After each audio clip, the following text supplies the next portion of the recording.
we don't know yet? Well, we're not on record. We were told, I don't remember, and so we'll ask. Right. But your 61 isn't here yet anyway. Oh, really? She called this morning and said, this is too much of a demand on my time, I need to be dismissed. But she is coming in. It wasn't that announcement, and I'm not coming in. It's just too difficult. So we'll have to talk about that. You know what the other jurors think. So happy Monday. Happy Wednesday. What time did you get there? She was saying she was 4 minutes out a little while, maybe close to 9. We usually call her like 2 minutes before 9. Just had to find a place to park. I assume she wasn't going to park in the lot where she'd wait for the shuttle. But we'll see. Let's get on the record and see if there's some other things we could talk about. We have another wonderful court reporter covering for us. Thank you, ma'am, for being here. All right, it is Monday, a little bit after 9. We are waiting on Juror 61 again. State, anything we need to cover or we could cover right now while we're waiting? Ms. Wright is here regarding the Skype motion. Okay. And I understand that there will be a supplemental motion in limine to Oh, that's right. We still get to that. And Looking forward to that all weekend. and I think that's really all we have on our side. Okay. Well, we'll start with the firearm situation because as I understand this morning, we might get to the witness or the mechanism by which... No, but we can deal with it. Okay. We got some time. We do have some time. And then if there is still more time, we can talk a little bit about the Skype session. We have one deputy today. Deputy Murphy will be juggling it all, so just be respectful of the fact there's only one guy, but he said the guns are all clear, at least that was his recollection, so we shouldn't have to revisit that if and when we get to it. Anything on the defense side besides what Mr. Harvey had forecast he wanted to talk about this morning? No? I just had a conversation about the Skype. I need to think about it a little bit. Okay.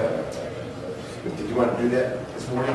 Well, we don't need to, but if we have time, why don't you keep thinking about it? And if we've got time, let's talk about the firearms.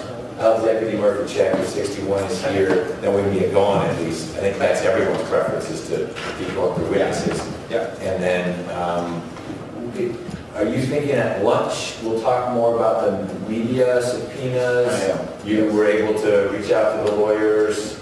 Been attempting to, so we're continuing to make efforts to try to have a conversation with them. It's been a little difficult since we last saw each other on Friday, but hopefully by lunchtime, Okay. we'll have some success.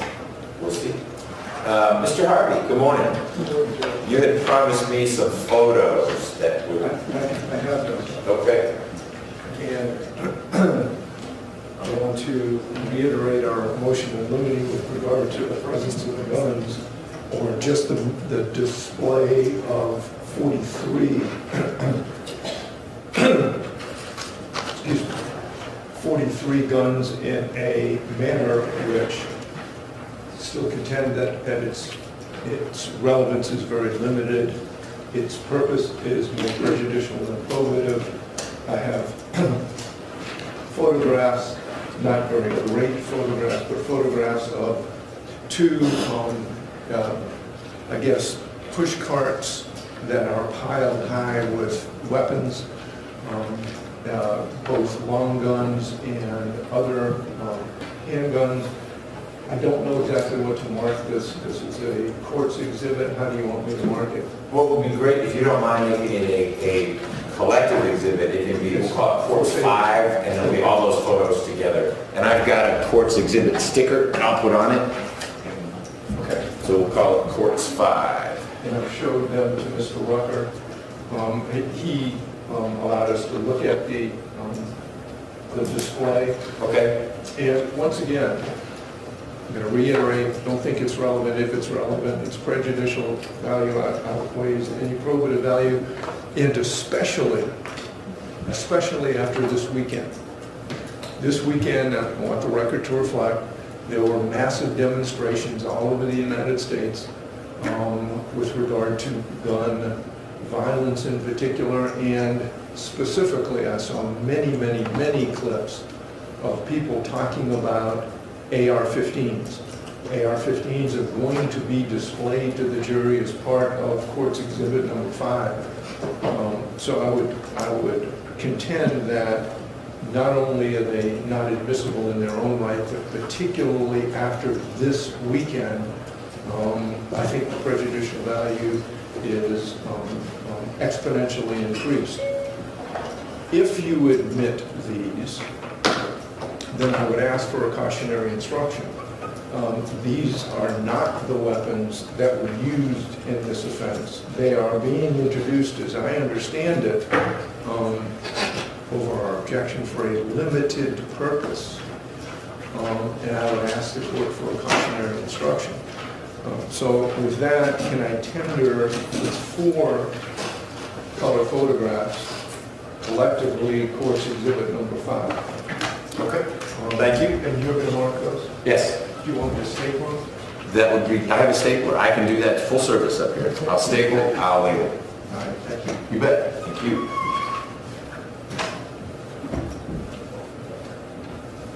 Mr. Rucker, the photos that I have that you've seen, well, 2 of them are a little more helpful. It is a bunch of long guns on carts. They're all with the safety devices looped around the weapons, etc. Tell me how you envision sharing, if it's going to be, how your team envisions sharing with the jury Mr. McIver's firearm collection. What I envision, Judge, is, and good morning, by the way. Good morning. Is with Investigator Salters, who is the investigator who actually received these weapons from Sheriff Howard Seals from Putnam County. And I know the court is aware of the prior proceedings about how we got there. You know, there was a motion filed by the state in order to be able to obtain them. The court has granted our motion, and what I intended to do was lay a very brief foundational record with Investigator Salters about how we got them and the source of them, that being Mr. McIver. And then they are on a couple of carts, and so we've made preparations just to have a table kind of put right here, understanding that the jurors, especially the ones who sit in the back, have a very hard time of seeing what's actually on the floor. But if I raise it up a little bit, everybody won't have to stand up or do anything like that or relocate themselves, and just simply display them. My estimation, after speaking with them, I've got 3 investigators who will be participating in this, is that it will take certainly less than 10 minutes. I can't say less than 5 minutes, but somewhere in that range. In particular, I intend to ask the investigator to distinguish a couple of guns that were recovered from Mr. McIver, the significance being they are the exact same caliber, make, and model of the gun that is in question in this case. Then we would simply collect them back up, put them back on the carts, take them back out, take the table out, and then Investigator Salters has some other relevant testimony that I would elicit from him. So my recollection is that there are 4 sets of firearms. A set from the ranch, that would be through Sheriff Sills.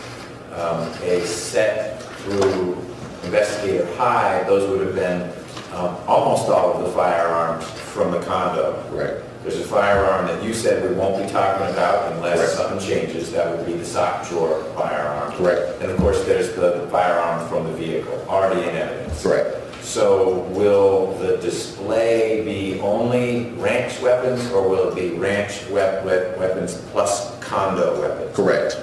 Weapons in total. Okay, so 2 sets of weapons, ranch plus condo. Correct. Is Investigator Salters in a position to distinguish the two? And I don't mean he needs to point out on the table. He could, they- but I don't intend to do it, just because, you know, for my purposes, the intent for the state is really to show a knowledge and a propensity and an understanding. Not necessarily that we've got, you know, 10 handguns in the condominium, and I'm making that number up. Sure. And, you know, 35 handguns in or rifles at the ranch. Okay. Although I could. I'm not asking you to, I just want to make sure, it may be if Mr. Harvey or whomever is asking questions of Salters, they may want to be able to distinguish that. Okay. This wasn't all at the condo. I got you. And you never represented that. But it might be helpful if Investigator Salters knows, or you can get it out of him, that there were 4 from the condo and 40 from, and it may not, I'm not directing you one way or the other, but I don't want, if it's something that frustrates the defense, Right. for it to be portrayed that they all came from one place and then Salters is unable to distinguish, not gun by gun, but at least, look, most of these came from the ranch. Only some, a small subset were from the condo. I got it. That's a point well taken, and I'll make sure we.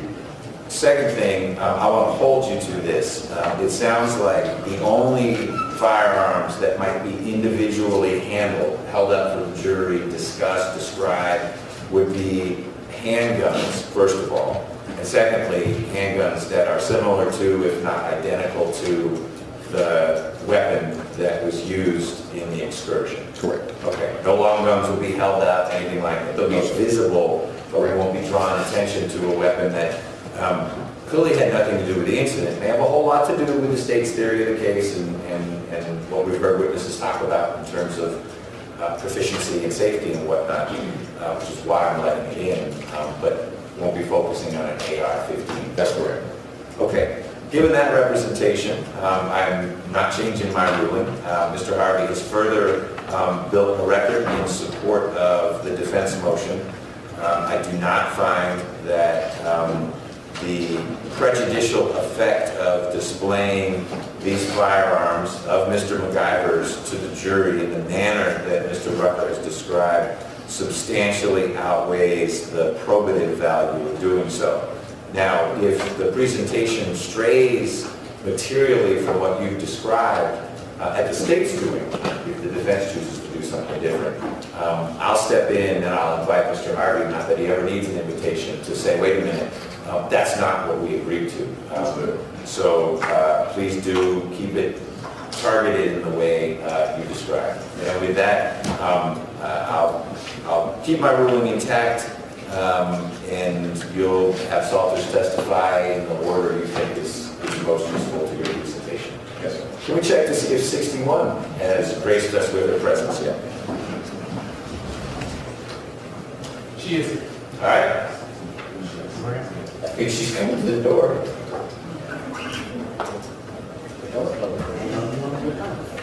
Hello, Juror 61. Take a seat, please. I'll tell you, I was hoping new week you would see your way clear of respecting everyone's time and showing up so that we could get going at 9. But I was disappointed to learn when I got down to the chambers here that Ms. Hansberry had once again had to track you down to see when you might make it here. I don't know what else to tell you other than there start to be consequences for a juror who just decides that she'll show up when it's convenient for her. It's not convenient for anyone. I mean, for some of us, it's our job, but for the other 14 folks back there, it's not their job. And they are moving heaven and earth to get down here in the same way you are. You are no more special and no less special than they are. And you need to make it happen. I will think about what the consequences should be, if it's a fine or what, but we can't keep putting the brakes on just so we can make it work for you, okay? Anything you want to share with me? If something has changed concerning your daughter or something like that, that we ought to be talking about, I certainly want to be accommodating there, but what I hear back is it's more, maybe you got some folks where they needed to be, and then you were getting here, and you're gonna just need to structure that a little bit differently. No, I just got back from Philadelphia. I said on Friday I was leaving to go up to see my daughter from when she was in the hospital. And I just got back and I came straight from the airport here. Your daughter, My who's daughter is in expecting? Philadelphia, yes. Oh, I thought she lived here in Atlanta. Holy smokes. So I think you had said your sister was there to help out. So it's not your sister in Atlanta and your daughter in Atlanta, it's family back in Philly, which you had told us about, that you had family there. I didn't put two and two together. So you dashed up there this weekend to be with her, make sure she's doing okay. Well, then let's focus on the important stuff. How's she doing? Right now, it's still the same thing, but I just had to go as a mother. Sure, and see it with your own eyes and hold her hand and everything. But are you comfortable with the care she's getting? Yes, Okay. Did you meet the doctor? I met 5 of them. You met the doctors, you met the team. Yes, And they seem like good folks? yes. One of them delivered her. Wow.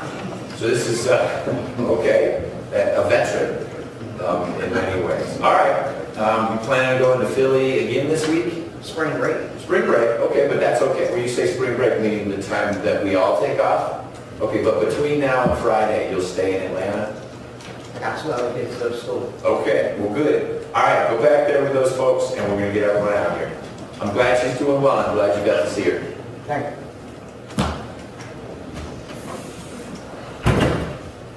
Feel bad. Okay, anything from the state before we bring the jurors out? No, sir. Okay, your next witness is right outside? Next 2 or 3. Great. Ms. Clark Paul, good morning. You're sitting in the driver's seat. Anything from the defense before we get going? Okay, I would ask, I don't want to disrupt the defense flow, but we've got the appellate squad here from the state, and we've got the appellate squad from the defense. If you guys can talk enough about, you have talked?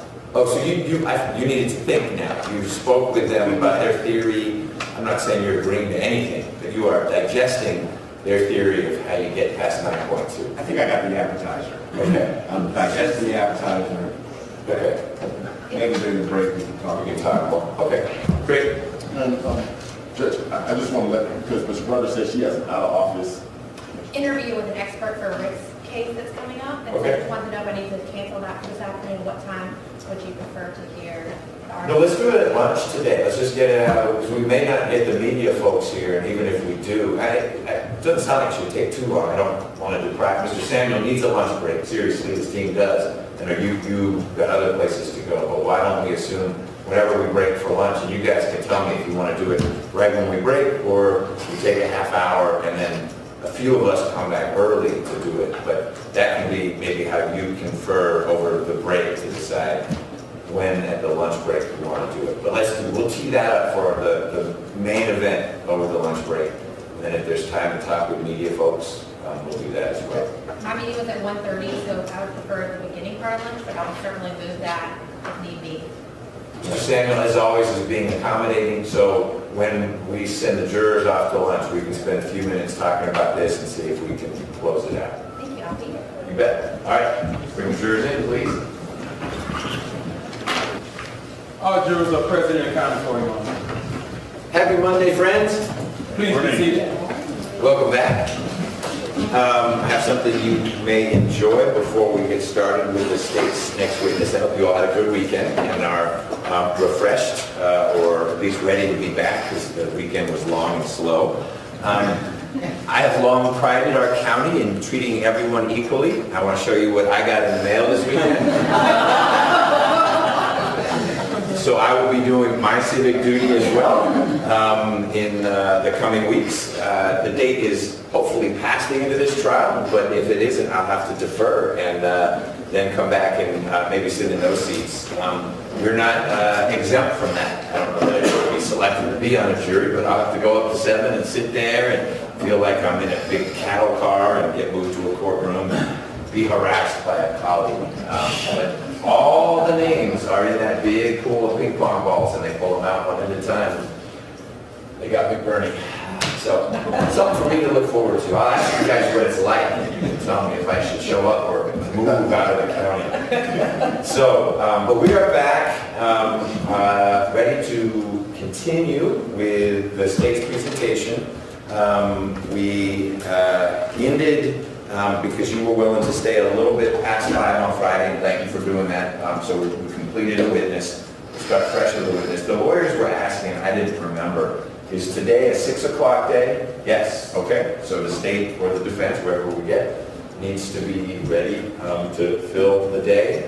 No meetings, so our lunch break will be somewhat flexible, probably around 12:30, but we'll see how things are flowing. And as always, whenever any of you needs a break, let Deputy Murphy or me know, wave the hand, do what you need to do. He's flying solo today, Deputy Murphy is. Deputy Kane, you got assigned somewhere else for today, so go easy on him. He's having to juggle everything. All right. Mr. Rucker. Yes, sir. Good morning, and call your next witness. Yes, Mr. Abadi will be taking the next witness, Your Honor. Good morning, Mr. Abadi. Good morning, Judge. Same call, Mr. William Corey. Raise your right hand. Do you swear and affirm that the testimony you should give the court today will be the truth, the whole truth, and nothing but the truth, so help you God? Yes. Yes, sir. If you will, have a seat. Get as close to the mic as you can. For the purposes of the court's record, please state and spell your name. William E. Corey, W-I-L-L-I-M-E-C-O-R-E-Y. Good morning, Mr. Corey. If you could take a minute and introduce yourself to the jury, tell them what your nickname is. Billy. And Mr. Corey, how are you currently employed? Am I employed? Yes, sir. Self-employed. Okay. And when you say you're self-employed, what's the name of your company? U.S. Enterprises. And how long have you owned and operated U.S. Enterprises? Well, but, let's see, 60 years, maybe, something like that. And you're real soft-spoken, Mr. Corey, so if you can make sure you lean in and talk into the microphone, okay? And you said 60 years? Yes. Okay. Why don't you tell the jury how young you are? I'm only 86. Okay. And why don't you explain to the jury kind of what U.S. Enterprises does? Well, now, over the years, we've had numerous businesses, just things that we thought we could make a little money out of. Okay. And when you say numerous businesses or you think you can make a little bit of money out of, what kind of industries were you involved in? You mean from the start? You can start from the beginning, and if you want to give us an abbreviated version. Well, first of all, I started with a gas station before they had convenience stores. And then when convenience stores came along, we started building convenience stores, with buddy stores. And then we got in the billboard business through having to have billboards for some of our convenience stores. And then we phased out of the convenience store business and the billboard business, a lot better business, easier business. And so we started, our primary business was billboards and real estate for many years. We would build up an inventory of billboards, sell them, build another inventory of billboards up and sell them. And we did that I sold the last billboard company since Diane was not there anymore. I sold it, and I sold the airport advertising company after this happened to Diane. So now we're primarily in real estate. Backing up to give you the full story, we've had vending companies. I've had a wholesale and diesel jet fuel and gasoline businesses that Diane always ran, and transport companies that haul gasoline, and then let's see, can't remember some more of the companies. None of them were big companies. We just kind of going into something and trying it, working. We had video games, and she liked that business for a while. We had them in all these big truck stops from Texas to South Carolina. We sold that business, and well, that's the kind of, I guess we had a few more little businesses along the way.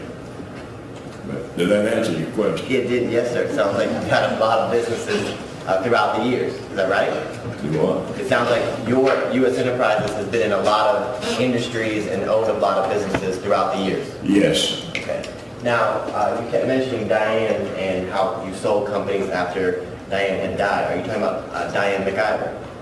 Yes, I am. Yes, Diane McIver. And if you will just look at your screen right in front of you, there's a screen right. Is that Diane McIver that you're referring to? Yes. Okay.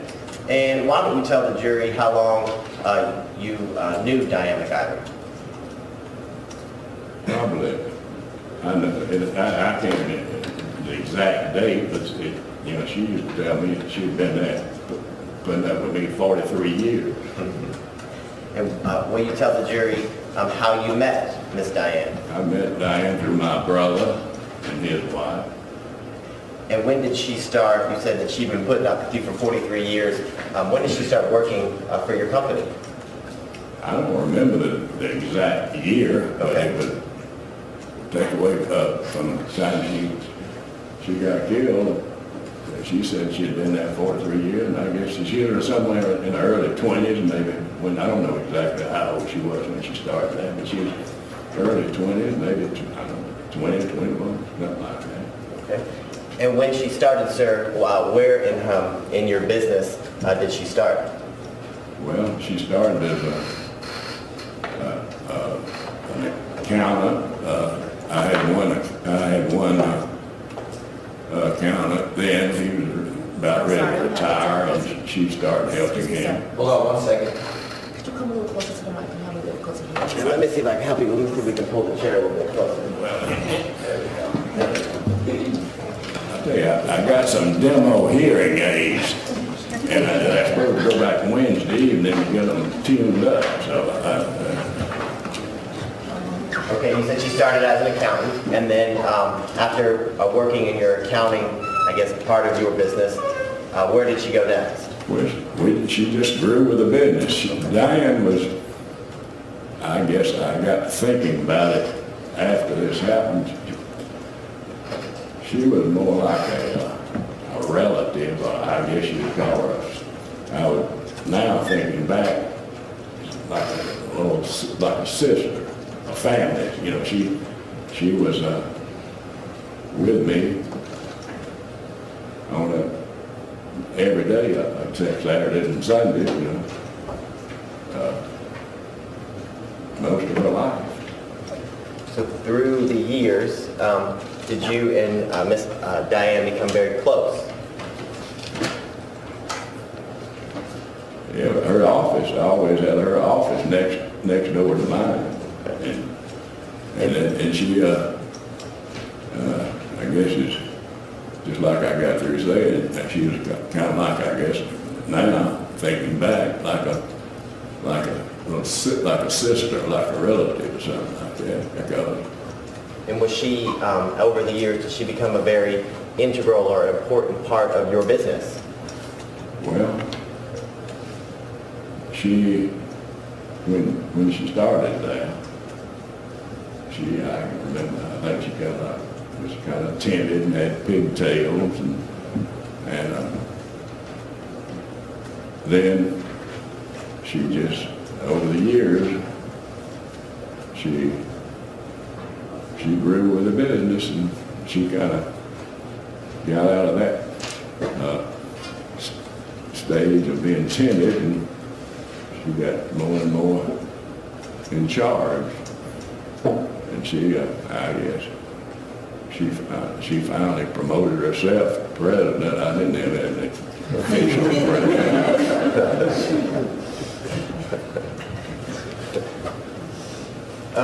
So she promoted herself to president, and as president, did she run U.S. Enterprises? She signed all the checks, and she did handled all the business problems, the hiring, and she made most of the decisions, so unless I felt like I had to get involved in it. Okay. And can you? What were you doing?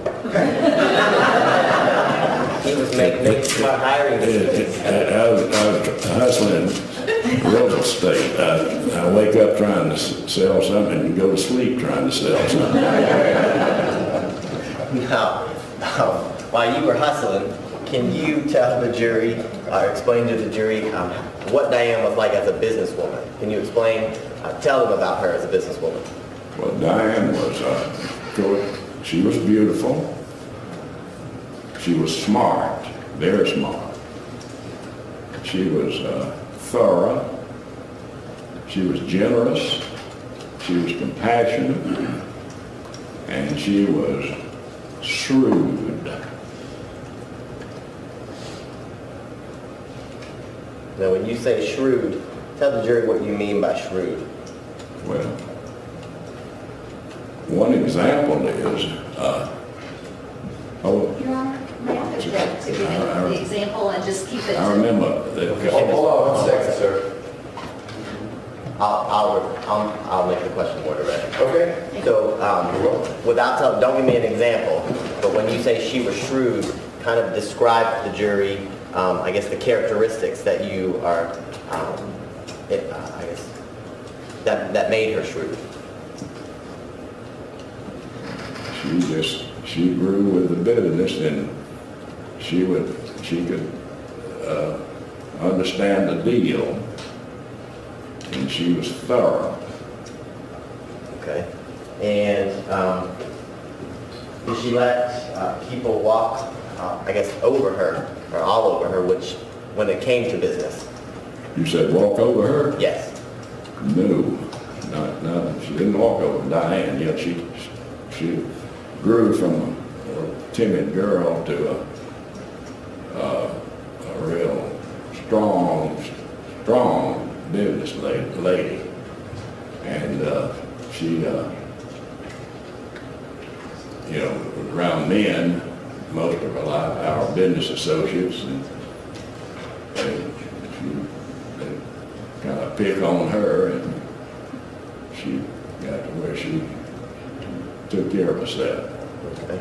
And when you say took care of herself, did she have like a sharp tongue? If it needed to be, she could charm a bird out of a tree, but you better be careful if he's crossed her. Okay. And tell me about that, when you say you better be careful if you crossed her. If you crossed her, explain to the jury how Diane would handle that situation. Well, she just usually divorced herself from you. She wouldn't have anything else to do with it. Okay. Now, you said she promoted herself to president. How long was she the president of your company? I don't remember how many years it was. Was it had it been quite some time? It's a long time, I don't know. Okay. Now, did Diane ever talk to you about her personal finances? No, she didn't talk to me about it. I don't know. No, she didn't talk to me about it first. Was she pretty private about her finances? She was very private. From knowing her for about 43 years, did she tell anyone about her personal finances? This objection, Your Honor. He didn't know what she told him or didn't tell him. Okay. You said she didn't tell you. Would you say that you were one of the closest people in Diane's life? In business, but she still didn't tell me anything about her finances. Okay. Did she talk to you about her personal or intimate details of her marriage with the defendant? No. While in the office, would she talk to, well, ask a better question, strike that. Had she always, throughout the years that you've known her, been this very private person about personal things. Yes.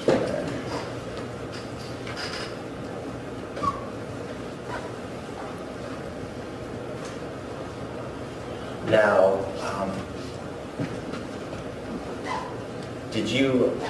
when did you meet the defendant? I met him about the time I guess, a while before they got married. Okay. And did you go to the wedding? No, Okay. And why is that? I don't go to weddings, Okay. and I try not to go to funerals. Okay. And do you know where they got married? They got married down at, they call it, Tex called it a ranch, I call it a farm. They got a farm down at, they had a place down at Edenton. Okay. And have you been to the farm? Yes, And did Diane enjoy going to the farm? Did Diane like going to the farm? she went there. She loved it. And from when Ms. McIver or Diane met the defendant, did she make improvements to the farm? No. Yeah, I guess I'm sorry. I would object depending on the foundation of his knowledge about making improvements to the farm. Okay, I know. I'll place the foundation. Okay. At the beginning of Diane and the defendant's relationship, did you see the farm before? No, I didn't see it Okay. back before she got a hold of it. Okay. And when you said she got hold of it, do you know or remember about the time she got hold of it? I don't remember the year. Okay. Was it before they got married or after? I don't remember that. I couldn't answer that. I don't know. Okay. And when you had been to the farm, can you describe to the jury, I guess, what it looked like? Was there multiple houses? It was a main house, and it had a sort of it had a barn. It was not really. They called it a barn, but it was like a real high class saloon, and it's decorated to the as nice as it could be. And then it had a what they call an outlaw suite in the back, a real nice suite. And underneath it had a wine cellar. It had stables. It had a gym and a tack room, I think it was, that down there. And the barn and all of what you just described, was that Diane getting a hold of it, the farm? I don't know that. I know Diane being around her all the places, all the places that she's owned and lived. She had owned a condo down at Reynolds Plantation for years before they met. She belonged to that golf club down there.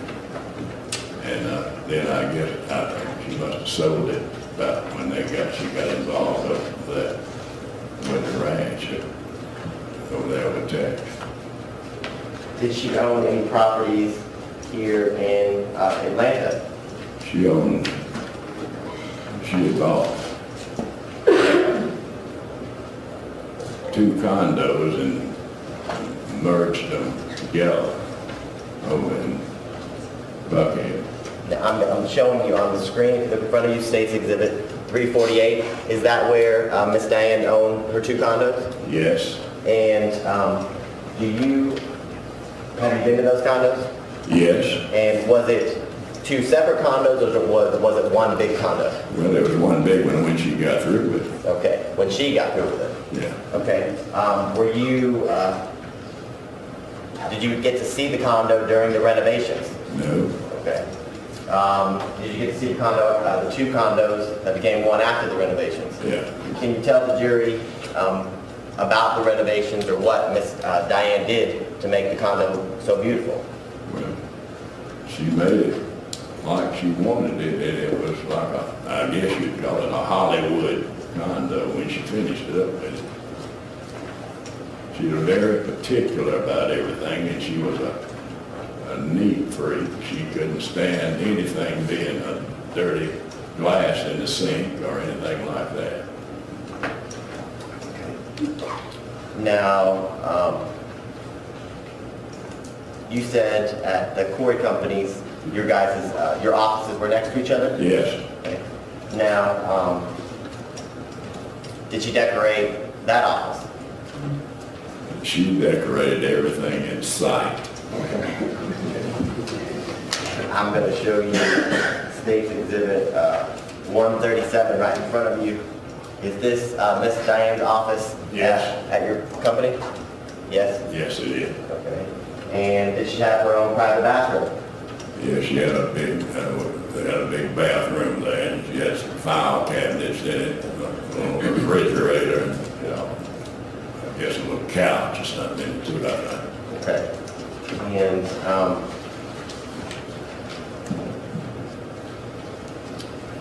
during your business, I guess deals over the years, did Fisher and Phillips represent your business at some point?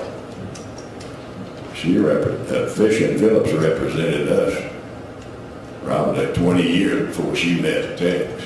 Okay. And after she met Tex, did the defendant become involved with some of the litigation that your company was involved in? Yes, Okay. And during that litigation, did Miss Diane and the defendant work together at that time? yes, Okay. And did the fact that they were married, did that affect the way that she did business? definitely not. Okay. Tell me why you say definitely not.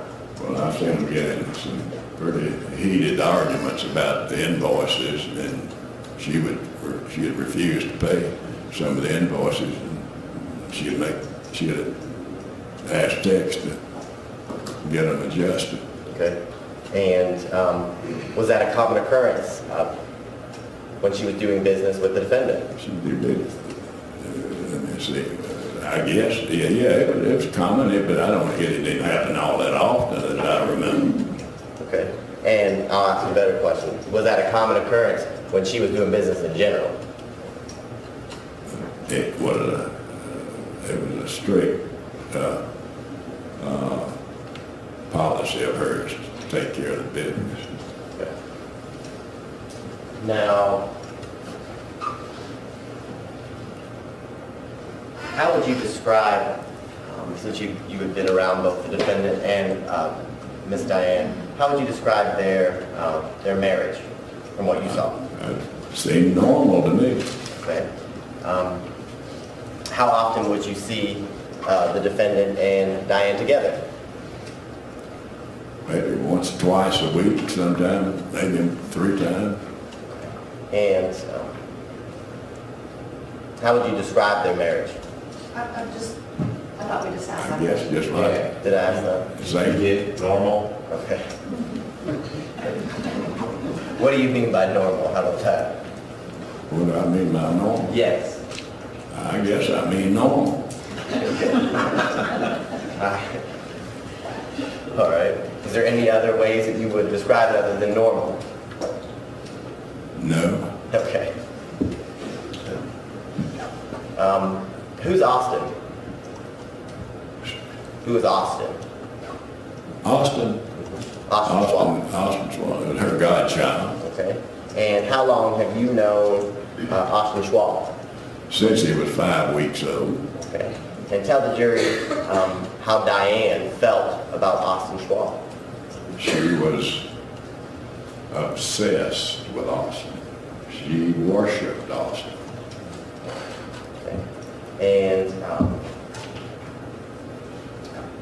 tell the jury some of the things that she did for Austin. It'd probably be easy to say some things she didn't do for him. I can't think of anything that she didn't do for him. She'd take him, well, if Austin, if Tex and I were in intensive care and Austin needed some toothpaste, she wouldn't think a thing about leaving us that make it, that she'd take care of Austin. And, I mean, she was strict with Austin now. I mean, she didn't put up with any foolishness with him. She paid for, as I understand, she paid for his nursery in one of them high-class nurseries over in Buckhead. And she'd go there and get him, and she'd go to everything he had, and she'd done that all his life. If he'd call him, and when he got old enough, he'd be calling her. She'd drop everything and talk to Austin. And what did Austin call Diane? Call her Mama Di. Okay. And did Miss Diane pay for tutoring for Austin? She said, she told me she did. Okay. Did she buy his clothing? As far as I know, she bought everything he owned. I mean, because she'd take the clothes that he had outgrown and give them to some of those kids down there that needed them around the farm. So is it fair to say that she loved Austin like he was her own child? She couldn't love him anymore. Now, did Austin go to the ranch? Austin had his own room at the ranch. It was Austin owned the ranch as far as Diane was concerned. What do you mean by that? Tell the jury what you mean by that. Everything was Austin, when his mother would let him go, Diane would drop everything any time that she could take Austin to the ranch, and he'd been going there all his life. Did he also have his own room at the Bucket condo? And she had his own room, it was full of toys, and it had one of those, I don't know what kind of bed you call it, pulls down out of the wall, and then show you how obsessed she was with him. She would, when he was real young, she had him sleeping in there, and she'd be going back and forth. I told her, I said, why don't you just bring him in there and let him sleep with y'all? And she did, and from that time on, he slept with them.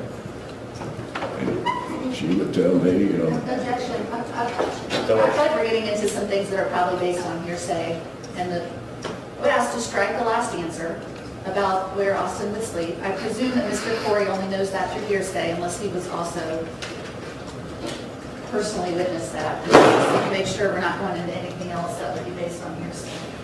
Okay, I'll leave the answer as it is, but let's, one, move along, and two, make sure you're laying the foundation before you get into more about what might have been going on outside of Mr. Corey's eye shop.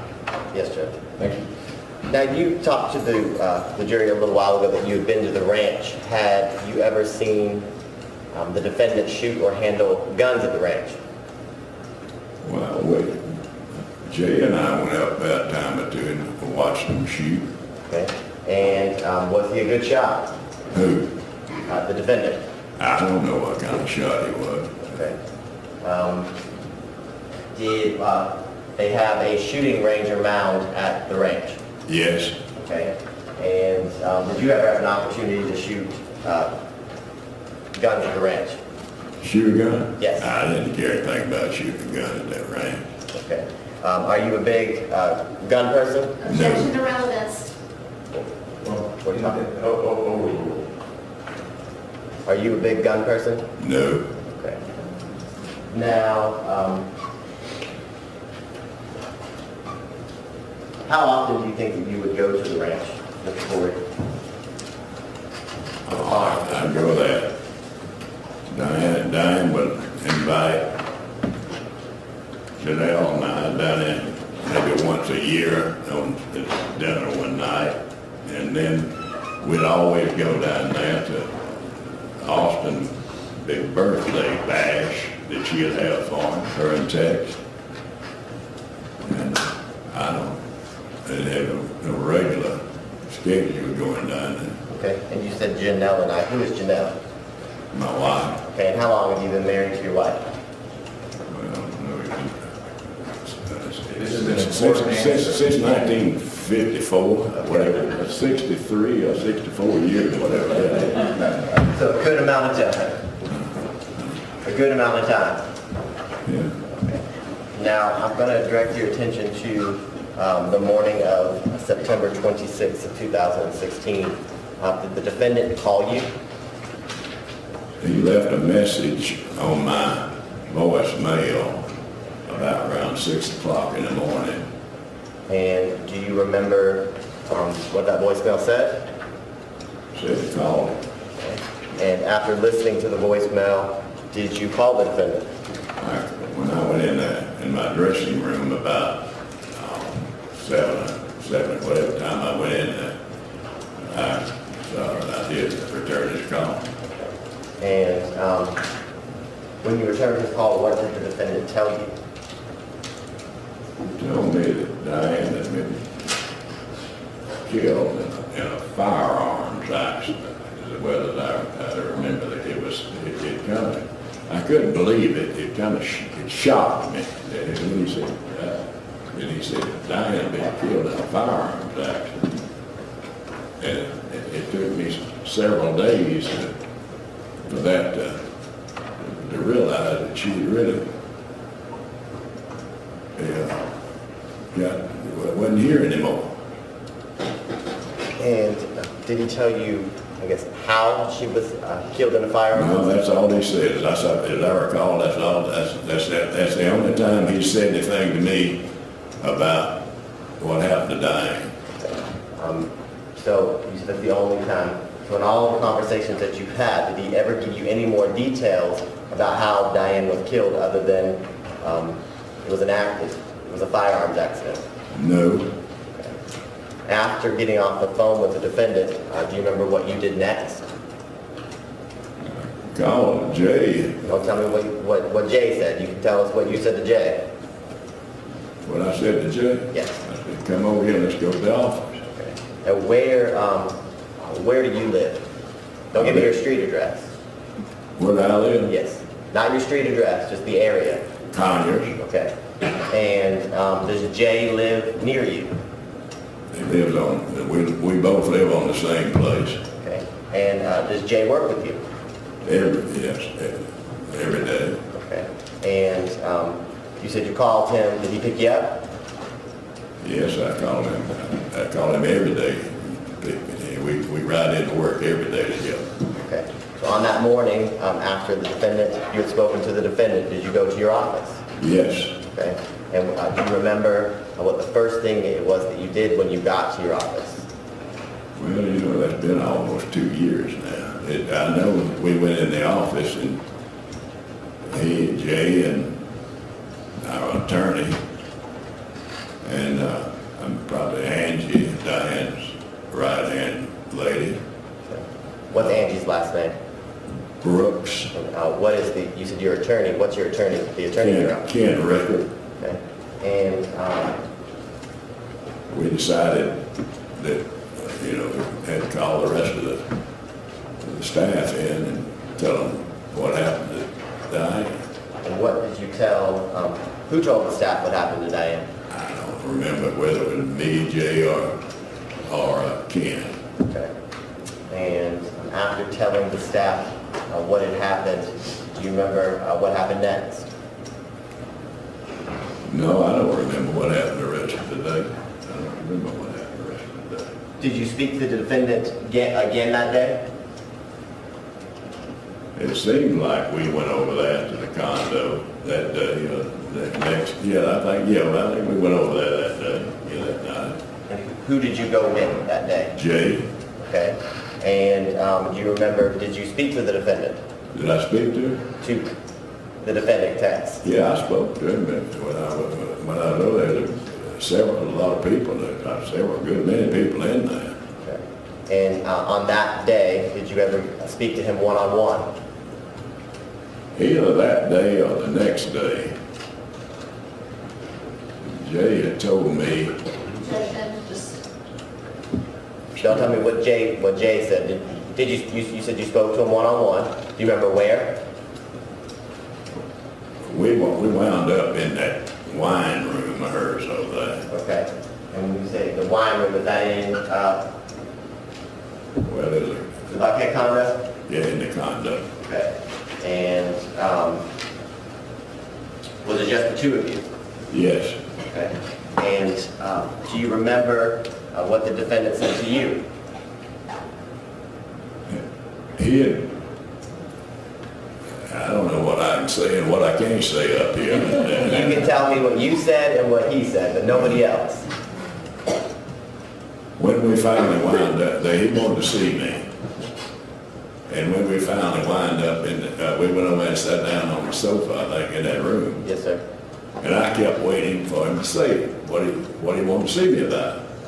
So he didn't ever say anything, so first thing I told him, I said, Tex, you know, I think you ought to take all this jewelry Diane has, and I knew she had a ton of it. So I said, you ought to take it and put it in a safe deposit box. I was going to tell him, if he didn't want to, he hadn't anything to tell me, I was going to start telling him what I thought. I said, you ought to take all this jewelry and put it in a box, in a safe deposit box, and when Austin gets grown and get married, to marry, I said, hell, just tell him to give whoever engaged to or what, give him one piece of it and don't ever let it all go overboard. You ought to tell him that, and when he gets old enough, because I didn't want all that expensive jewelry. I wanted Austin. Diane would have given it to Austin. Tex knew she would have given it to him, and so I just was trying to do what Diane would have liked to have done. And did Diane have a lot of jewelry? She had more jewelry than most people I know. And is that the same jewelry that the defendant auctioned off? I don't know what he auctioned off. So I object to the question, Your Honor, and move to strike his answer. He said he didn't know. Okay, but you need to establish that he would know something like that happened before you ask a question like that. Definitely. Let's go back to where you were, which was this conversation in the room, and then we can move along. Did the defendant say anything to you after you told him that? Said nothing. Okay. And do you remember about how long that conversation lasted? We weren't in there but a few minutes. Okay. And did you leave after that conversation?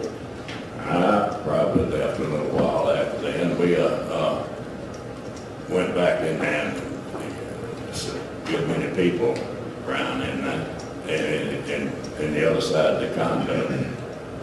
You recall or remember the Tuesday, right after, the day after Diane died, going to Janie's condo?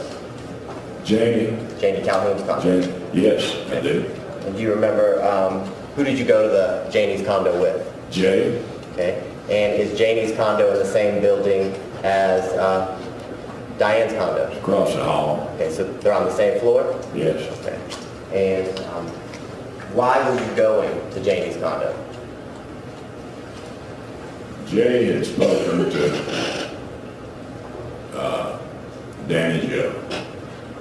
And I wanted to hear from Danny Joe exactly what happened to Diane. And so we went over there, and she had spent the night with Janie. Janie was, of course, Diane's one of her closest friends, too. And she had spent the night over there, and I wanted to go over there and talk to her and see what happened, what she said, told me. So she told me exactly what happened to Diane. And when you first came, did you see the defendant that day? Well, when we got off the elevator, Tex was standing out in the hall talking to somebody in front of his condo, and he saw us go in there. And on the screen, Mr. Corey, it states Exhibit 73. Is this where the condo, or is this where the elevator would let you out on the 15th floor? Well, it looks like, yeah. Okay. Yes, that looks like that's that hall, in front of the elevator. There's 4 condos on that floor. Janie had one, Diane had 2 front ones, and then some other person had the other. Okay. And when you were going to Janie's that day to talk to Danny Joe, did you call the defendant and let him know you were coming? No, he didn't know he was coming. We didn't go and see him. We went to see Danny Joe. Okay. And you said that you got to speak to Danny Joe without telling me what she said. Did she tell you that Tex had talked to her at the hospital at Emory? Yes, she told me. Don't tell me what she said. But she talked to you at the hospital? Yes, she talked to him in the hospital. Okay. Now, after speaking, who was present for that conversation? In Janie's condo that morning, Yes, sir. Danny Joe, myself, Jay, and Janie.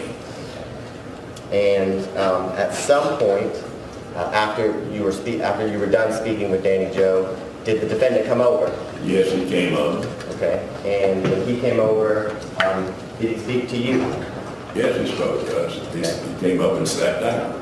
And do you remember what he said? And you can tell me what he said. Do you remember what he said?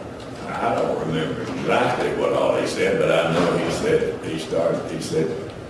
something about they were going to having Diana's celebration of life in some big church out there on Beach Street. And of course, he and Janie mostly were talking about it.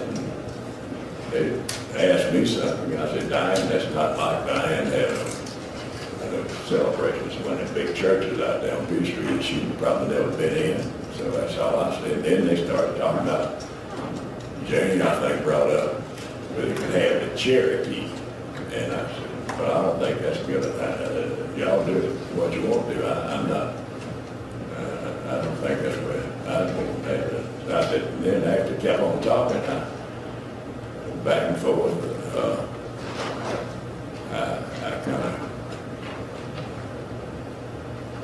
I'd never heard of a celebration of life myself, and so it was when I finally realized what they're talking about, I said, well, we're just happy. And let me interrupt you for a second. At any point during that conversation, did the defendant tell you anything about what happened in that vehicle? No, he's never said anything what happened in that vehicle. And after that conversation? After that morning, he told me.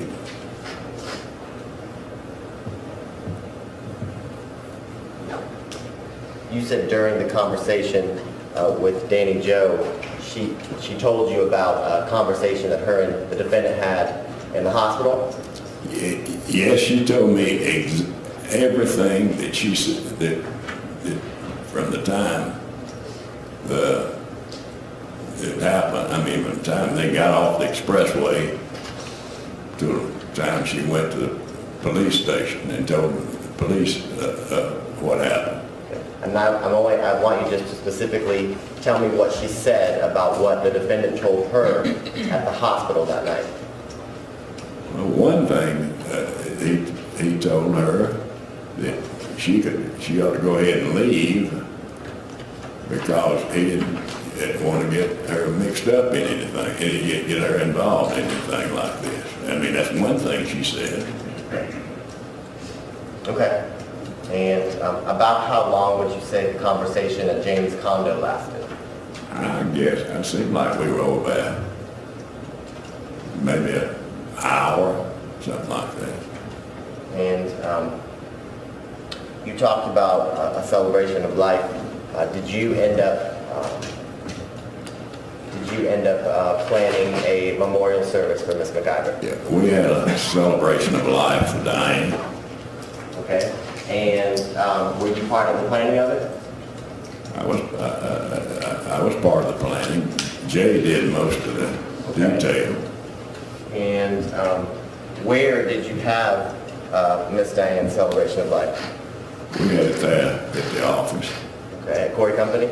Yes, we've got sort of we call it a concert hall. We have a place out there with a stage and some tables, podium, and so we had it out there at the office, and that was Diane's kingdom. So I couldn't have it anywhere else. Tell the jury what you mean by that was Diane's kingdom. Well, it was a kingdom. She ran the place. And she parked right beside me. And we had a garage there, and when he had a garage door open, she parked right there, and I right beside my car when they parked there. And she ruled the roost around there. Wasn't no question about it. Do you remember, Mr. Corey, about when the memorial service occurred? Oh, it was sometime 2 or 3 weeks after, 3 or 4 weeks after that. I don't know, I don't remember the exact date or what it was. And do you remember how many people attended? Everybody that we invited, except if they weren't in town, maybe, to answer your question, I don't know exactly, maybe 200, something, all the room would hold just about, a big room about like this, the room about like this, right, this room here, a little bigger. Okay. And did the defendant attend? Did the defendant come? Yes, it can. Okay. And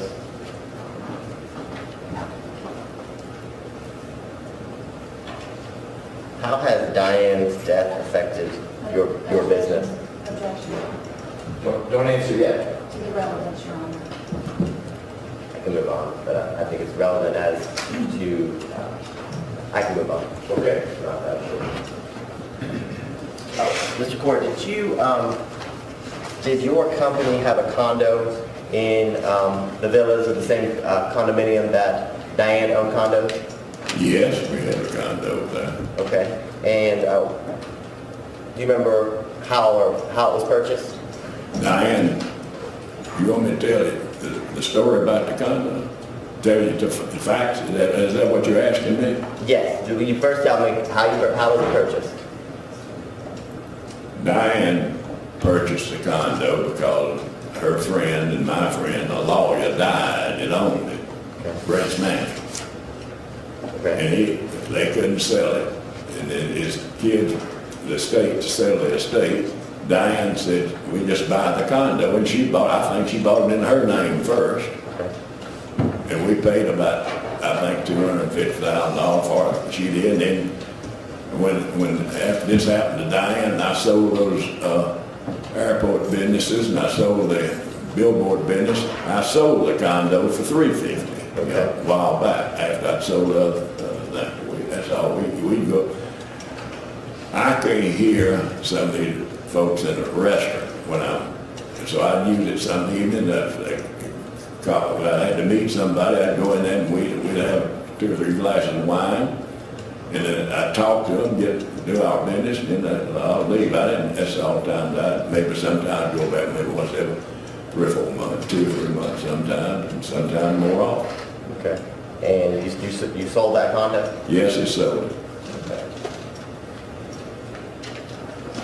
And one last question. At the memorial, did you have an opportunity, the Memorial Corey services, did you have an opportunity to speak to the defendant? I spoke to him. Okay, and That's all I did, I just spoke to him. Okay. But there was a lot of people there that I was trying to speak to. It was very nice. I mean, Jay put a first class celebration of life on for her.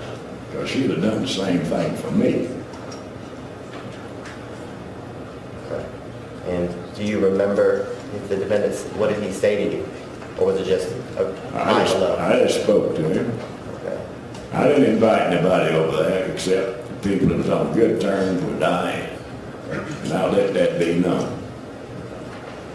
And you said that she would have done the same thing for you. Is that because she loved you? Say that again? You said she would have done the same thing for you. Is that because she loved you? I announced it. I said, you don't need to have one of these things for me because I'm doing the same thing for her that she would have done for me. Okay. Okay. Thank you, Mr. Corey. I don't have any further questions, okay? That water's for you if you want to take a sip. Ms. Clark-Palmer, any questions for Mr. Corey? Okay.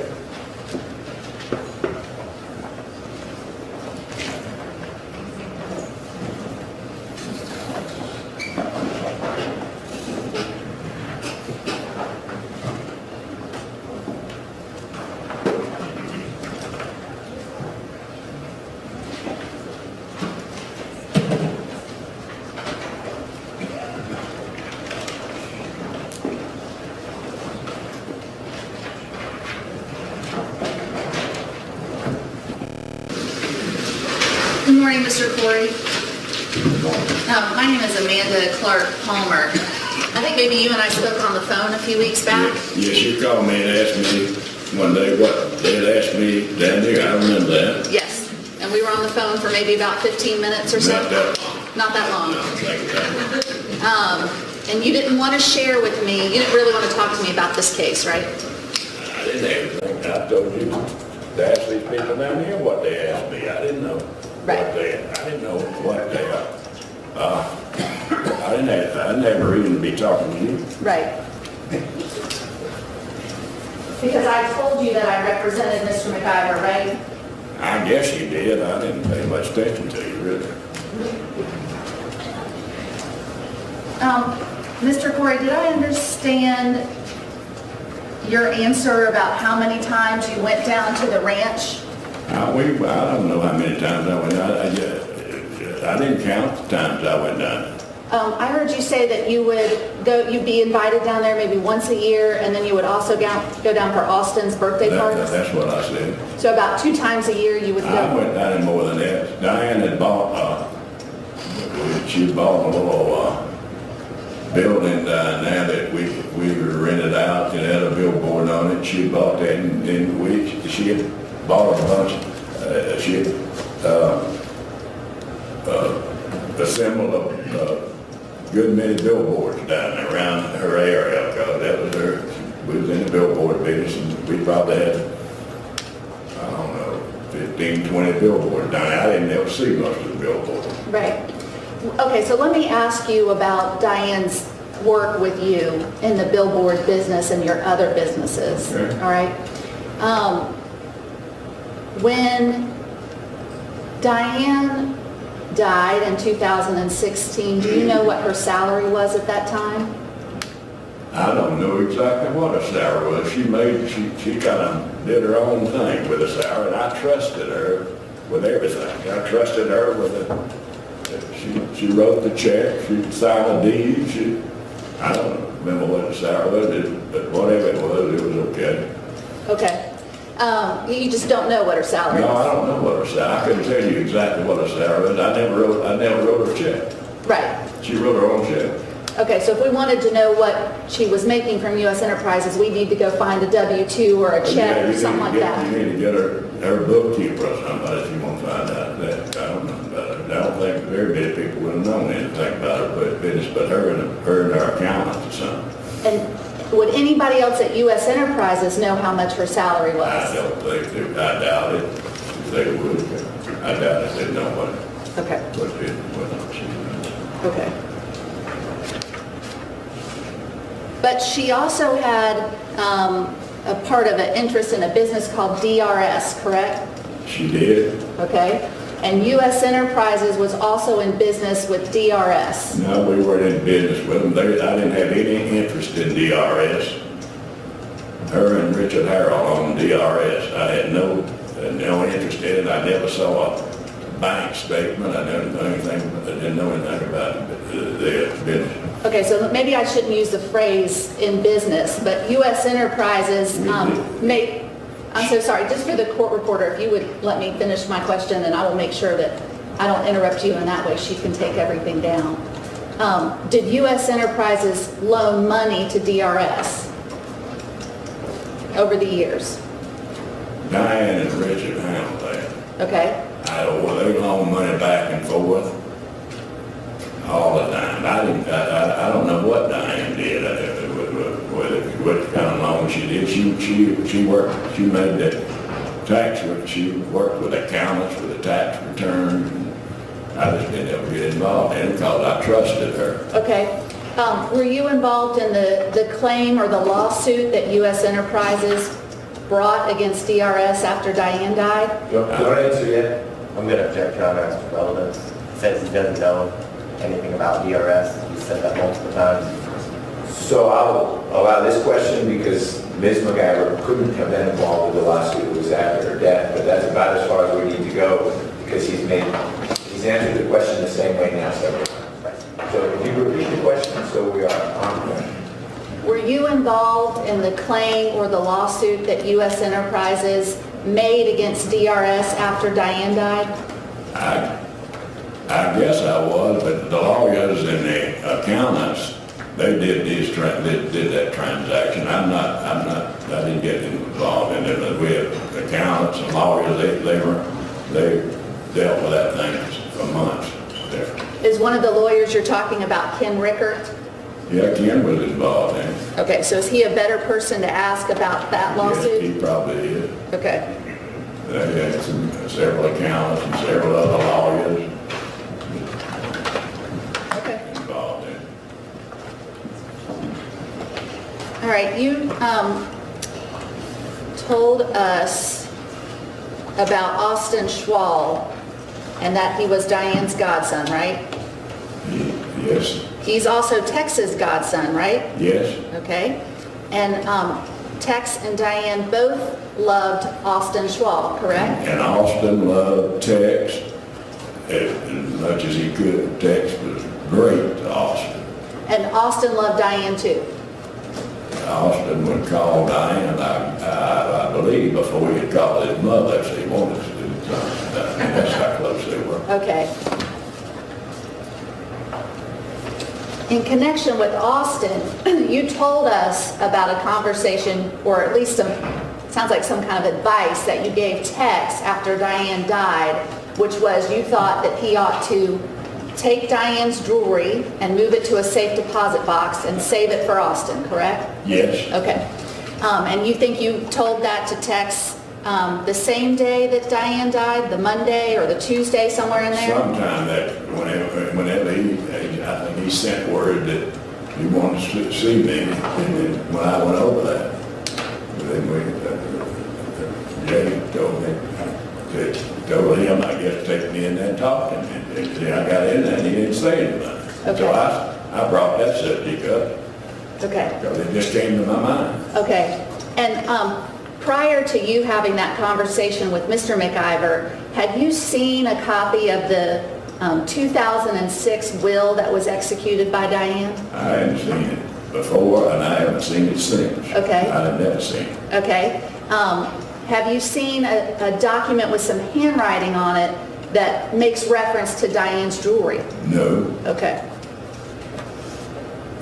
So if she had made a list of who she wanted to get what jewelry, that's not something you saw? Objection, Your I Honor. didn't see it. There was an objection. I didn't see a list, but I didn't. Hold on, Mr. Corey, please stop. Thank you.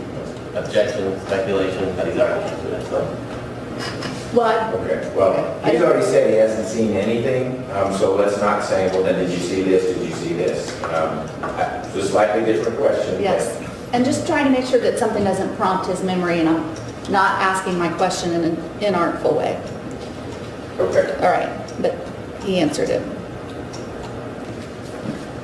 The last thing we talked about on your direct testimony was this, what I would call a memorial service, the celebration of life. Is that a memorial service? I guess it's whatever you want to call it. Okay. It was an event at the Corey Enterprises, or the Corey building, Yes, right? Where people came and shared their memories of Diane, right? that's correct. Okay. And it was sort of a tribute to her, correct? It was. Okay. And you said that Tex was there, right? Yes, he was. Okay. And there were some other events after, there were some other memorial services after the one at Corey Enterprises. I understand Tex had something over at the condo. Did you go to that? No, Okay. And what about a memorial service in Texas? Did you know about that one? no. Okay. Wait a minute now. Tex, I think he, in a conversation, he said he wanted to know if I would fly some people to take our plane and fly some people out to Texas to a memorial of some kind of something he was having out there, but I didn't pay attention to it. I just wasn't interested in doing that. Okay. All right. Yeah, he named off a few people that I could take out there, and I said, I just didn't want to do that. Okay. Can I have just a moment? Okay. All right, thank you, Judge. I don't have any other questions. Any redirect? No, Your Honor. Any questions from the jurors for Mr. Corey? Looks like there may be a few. Deputy Murphy. Thank you. Okay, Mr. Corey, I've got a yes or no question for you. You okay? Yeah, I'm fine. Okay. I'm fine. Did you ever ask Mr. McIver what happened in the vehicle that night? No, Okay. Do you have any follow-up, Mr. Abate? Why not? Objection. Object to that question. Well, To that. the answer is it depends whether I'll sustain your objection. Why don't we come back over here, please? Sorry, Mr. Corey, hold on. Do you remember the question that was asked? you asked me if I had ever asked Tex about what happened tonight. And you said no, and then Mr. Abate said, well, why didn't you? And we paused. I'm going to ask you to answer that now, if you would, please. I figured if he wanted to tell me what happened to her, hell, I knew what happened to her. He shot her in the back. Thank you, Mr. Corey. Anything else, Ms. Clark Palmer? Can I just ask a question? Sure. 1 minute. Yes, I do, Your Honor. Mr. Corey, you said you knew what happened to Diane, right? Yes, I know it. Well, hey, she shot her in the back, shot her. Because you had talked to Danny Joe, correct? Yeah, let me make sure that you say that one more time. You knew that Tex shot Diane in the back because Danny Joe told you that. Yes, And Danny Joe told you it was an accident, she correct? didn't tell me it was an accident. She didn't say that to you? No, she didn't. Okay. Okay. Mr. Corey, I appreciate the time you've taken out of your day. You are free to go. Thank you for coming down here. Thank you, Judge. You're welcome.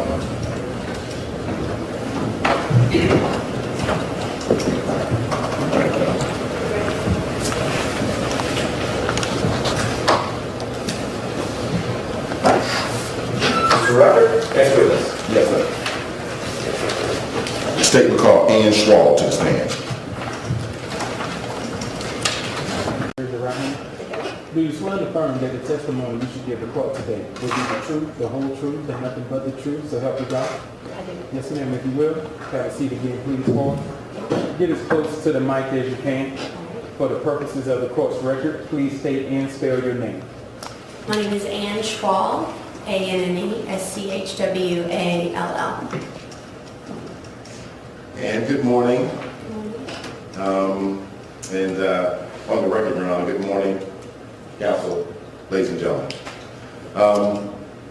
Could you introduce yourself to the jurors? It's okay if you look at them. Tell them your name, and I apologize for asking this, but how old you are.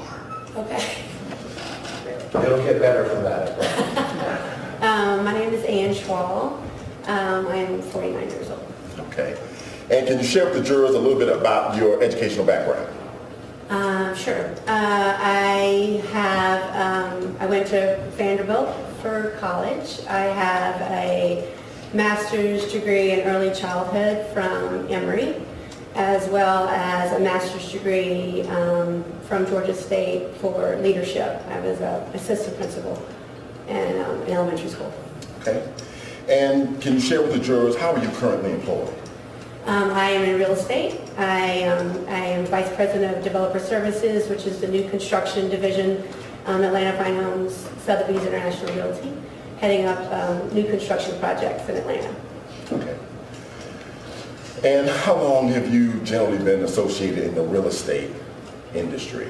I got started in real estate when I was 2004.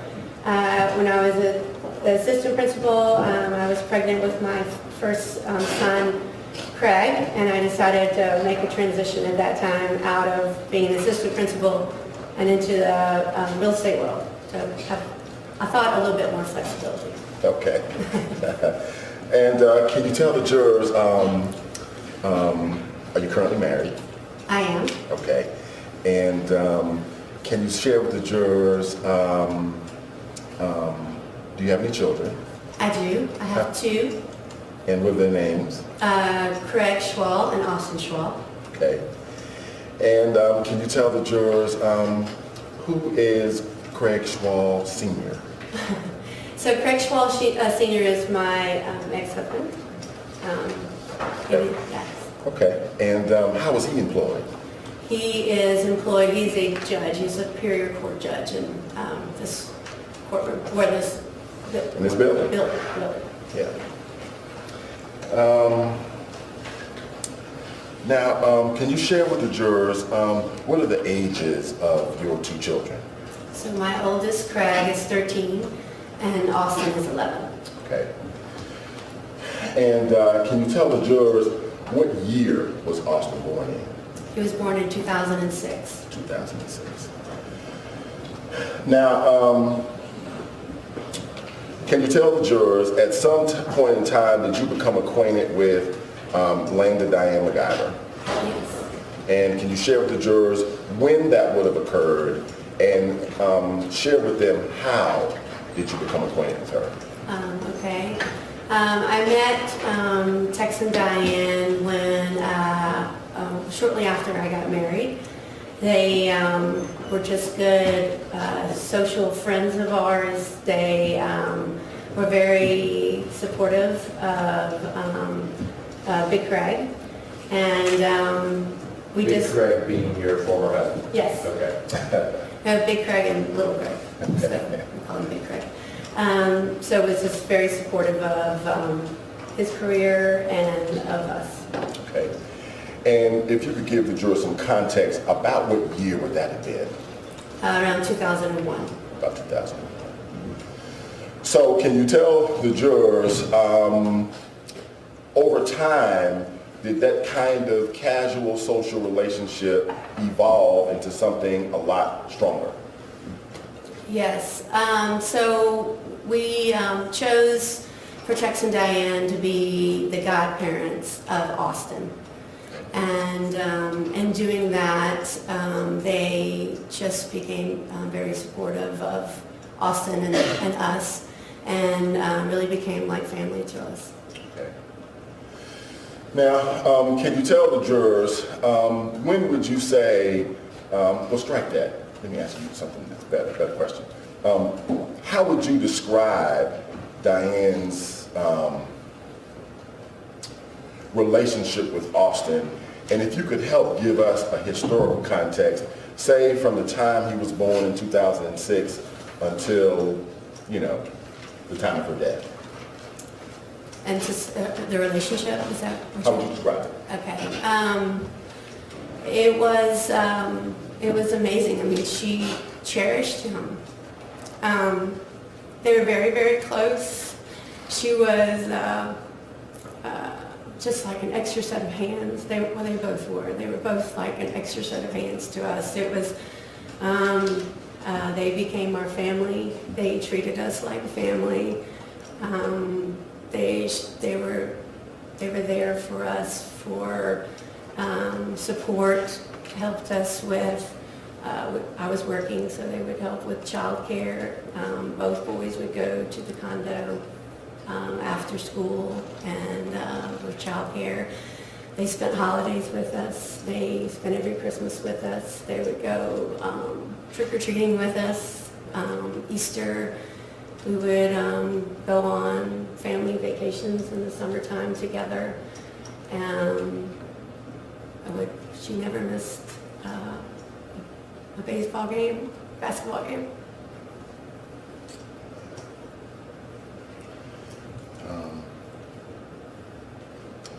And is it true, I have heard that she throws a mean birthday party. She does.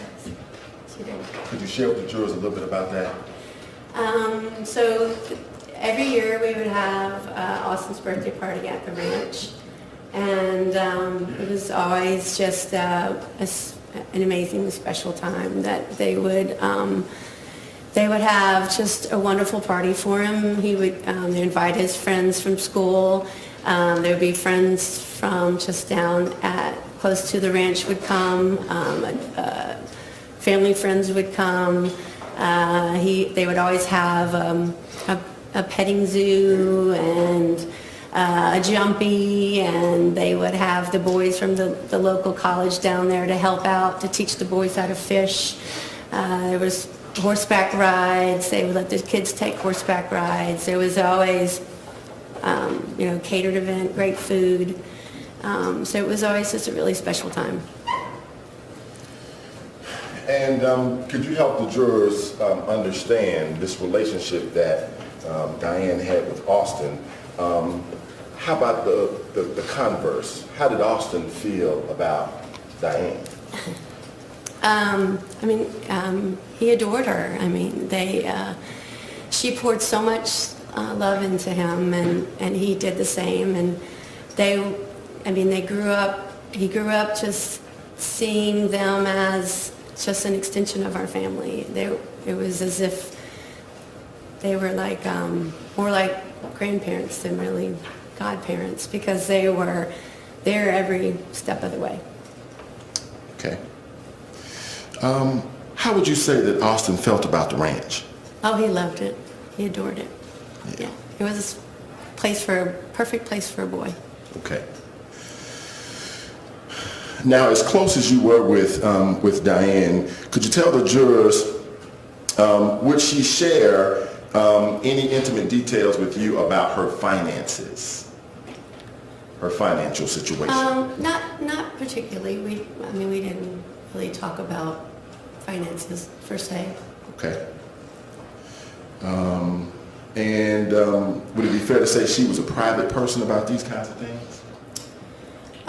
Yes, she was. They were both extremely generous, but I never knew all the details. Okay. Now, can you tell the jurors, during the many, many times you've had to be around the McIvers, have you ever personally witnessed an argument between them? Never. Or any kind of heated disagreement or anything like that? Never. Okay. And I know what I wanted to ask you. How did you come to select? Did you make a choice first about who you wanted to be a godparent? Yes. It was a decision. We thought that both Tex and Diane would be excellent choices. I was really impressed with Diane. She was, self-made. She was hardworking. I really felt like, she would just be, at the time, I actually thought Austin was going to be a girl. So I just thought Does he know that? He does now, yeah, I guess. we used to call him Austina as a joke. So I felt like she would just be an excellent role model, and they both were. But that's kind of how. She didn't have any children, didn't have any family, had so much love to give. I could just tell that they were just both very supportive people. It would be excellent choices. Did you ever get a chance to observe Diane in a more professional setting as a businesswoman? Very rarely. I know that she was a strong woman. I know she was a very successful woman. But I never necessarily saw her. I saw her around her colleagues, but not so much. Okay. And can you tell the jurors, have you ever had the opportunity to witness what I kind of characterize as Diane's sharp tongue? You know what I mean when I say that? She was sarcastic. She was funny. She was very, like I said, a very strong person. But it was, it was always kind of a loving jest. It was, not mean-spirited by any means. Okay. Has she ever done it to you? She always teased me about being late. Okay. Okay. And have you ever witnessed her do it to other people? She would get on to a lot of people about their weight. Okay.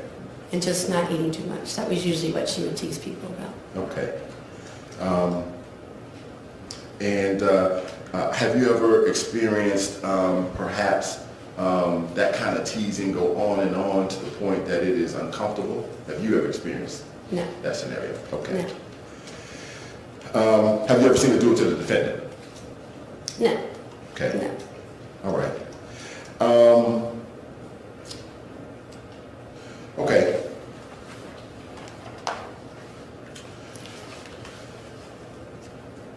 Can you tell the jurors how often would Austin visit the condo there in Atlanta?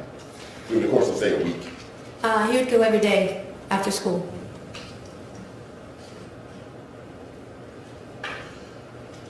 How often would he visit the ranch? He would usually go to the ranch about once a month. And you've been to the ranch before, Fair? Many times. Many times, yeah. And can you tell the jurors, normally when Austin would visit the ranch once a month, would you take him or would he ride with his godparents? Usually he would go with Tex and Diane. There would be some times that we would go too, but a lot of times he would just ride down with Tex and Diane. Okay. You know that the vehicle involved in this incident is a Ford Expedition that's white in color. You know that, right? Yes? I do. Okay. And did you know Austin to ride down to the ranch in this vehicle with his godparents? He would.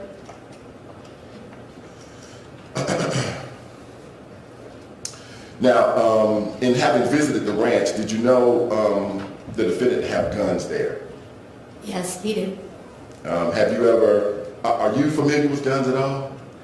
I mean, I own one, but not familiar. Keep it locked up. You keep it locked up? I do. Where do you keep your gun locked up? In my safe. In your safe? Where's your safe located? Not, just generally. The relevance of this, maybe? Well, Not maybe. Objection? I don't. I took it as such. yeah. We're just getting warmed up. Yeah, I'm just, yeah. I can move on from that question. Yeah. Have you ever fired a gun while down at the ranch? No. With the defendant? No? Have you ever seen him fire a gun or handle a gun at the ranch? Yes. Okay. On about how many occasions have you seen that? Rarely. Very rarely. Rarely. Rarely. Okay. Yeah. Did you know him to teach or train Austin with respect to how to fire a gun? He did teach him about gun safety, and they would shoot at like varmint, like armadillos and things like that. Explain what you mean when you say that he taught him about gun safety and they would shoot at armadillos. So he wanted to make sure that he understood about gun safety. You know, the rule was I didn't want him to have a gun until he was 10. So he just wanted to make sure that, he knew about the safety of a gun. I know that sometimes when armadillos were on the ranch, they caused problems, and so I know that that would be one thing that they would shoot at would be an armadillo. Okay. And when you say they, you're talking about whom? Javier, Tex, and then usually if Austin was around, Austin was always curious. Okay. And so can you tell the jurors what type of gun, was your rule about Austin being permitted to fire when he was 10? I just didn't want him to have a gun until he was 10. And is that a real, regular gun, or are we talking about like a BB gun? Well, he couldn't have a BB gun until he was 10. Okay. So you're talking about he couldn't have a BB gun until he was 10? Right. Okay. How about a real gun? Was your rule that he could fire a real gun when he was 10? I wanted him to be older. I wanted him to be 13 before he had a real gun. And was that something that you had talked to the defendant about? They both knew that. Tex and Diane both knew that. Tex and Diane both knew that. Yeah. Were you ever made aware that actually Austin was firing a real gun at age 9? And let me object to that, Mr. Strike. That's a statement without any basis and deliberately done, beta aware, that would be hearsay. So I'm going to move It's to from strike. the- Hold on, let me finish my objection. I'm sorry. Not just upset. Well, Well, you don't have to interrupt. All right, I apologize. Keep going, Mr. Harvey, you're warmed up now. Yes. I object to the question, move to strike, ask for a cautionary instruction. We'll remove all that. If you want to ask if that's something that Ms. Schwall learned about through the defendant, then we can go further with that. I understand. Okay. All right. So, ladies and gentlemen, anything you may have heard, the questions are not evidence. Keep that in mind, especially the real long questions. It's not evidence. It's only the answers. And there was a question posed here to which a valid objection that I'm sustaining was lodged. And so insofar as Ms. Schwall answered, we should disregard what she had to say. And I'm going to move things back to Mr. Rucker. Okay. Did you learn whether or not Austin was allowed to fire a real gun from the defendant? No. You never learned that? You know, I object to the repeated, you never learned that. The answer was no. Okay. Objecting to the repetition after every question. Well, fortunately, it's not every question. Mr. Rucker, you can keep going. Thank you. In September, strike that, let me ask you a better question. What date is Austin's birthday? It's September 6, 2006. Okay. And in September of 2016, was there a party at the ranch? There was. Okay. And can you tell the jurors that Austin, he was there? He was, yep. Okay. Can you think of any other weekend when Austin would have visited the ranch after that weekend where he had his party? Before Diane's death? I don't think so, no. I don't think he did. Okay. That would have been the last time he would have visited the ranch prior to her death? I believe so, yes. Okay. Now, can you tell the jurors, is there any particular reason why Austin didn't go to the ranch on the weekend of the shooting? He was with us at the lake. We were at the lake. Okay. And can you tell the jurors whether or not the defendant and Diane knew that Austin would not be attending, going to the ranch because he was at the lake with you? Did they know that? Yes. Now, can you tell the jurors, was there an incident that you became aware of wherein Austin burned his finger? No. Can you give me more detail? No. Okay. Let me first make sure I understand your answer. I don't think it was difficult to understand. It was no. Okay. Well, there were more words spoken than that, and your understanding is with the test here. Do you recall telling my investigator of a situation in which you remembered Austin burning his finger? That you remembered that? I don't remember that. No, I don't. So is it possible that it happened and you just don't recall, or are you saying it never happened? Let me object to the form of these questions. Overruled. Yeah. I mean, I asked Austin if there was an incident where he burned his finger. Don't get into what Austin has to Okay. say. Right. I don't remember, but Austin, that's what. And you never saw any injuries to Austin's fingers No, consistent with the burn? no. Okay. Did Diane ever loan you money? She did? On how many occasions did Diane McIver loan you money? There was 2 different incidences. Okay. And can you tell us when that would have been? The first time was when, during the real estate downturn, I lost my job. And she gave us some money just to help us kind of get through until I got a new job. About what year would that have been? 2000 and probably 8, I think. Okay. Austin was about 2? Yes? Yes. And how much did Diane loan you? I believe it was around 50,000. $50,000?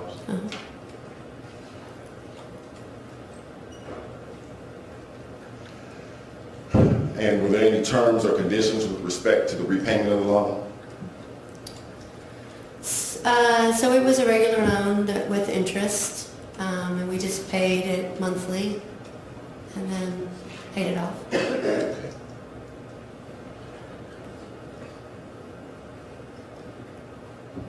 How about the second loan?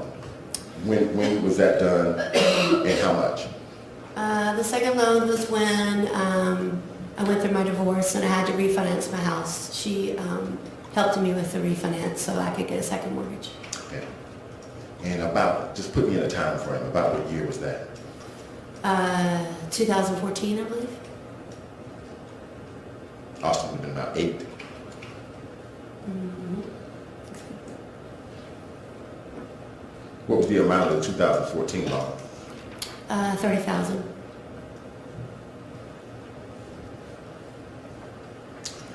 Like the first loan, were there terms and conditions with respect to the repayment? There was. And what is the status of the 2014 loan at this time? I still pay on it. You still pay on it? Uh-huh. And you make your payments to whom or to where? To the state. Of Diane McIver? Hmm? Yes. Yes. Now, can you tell the jurors, with respect to the ranch, did Diane McIver ever tell you what she wanted to do with the ranch when she died? Yes, she did tell me that she wanted Austin to have the ranch. Do you remember when she told you that? If you could give us a time frame? I don't know the exact year. It was a while ago. Austin was younger. It was not recent. And what did Diane say to you with respect to wanting Austin to have the ranch? She told me that she wanted Austin to have the ranch. She felt like that this was a special place for them, and she wanted him to have it.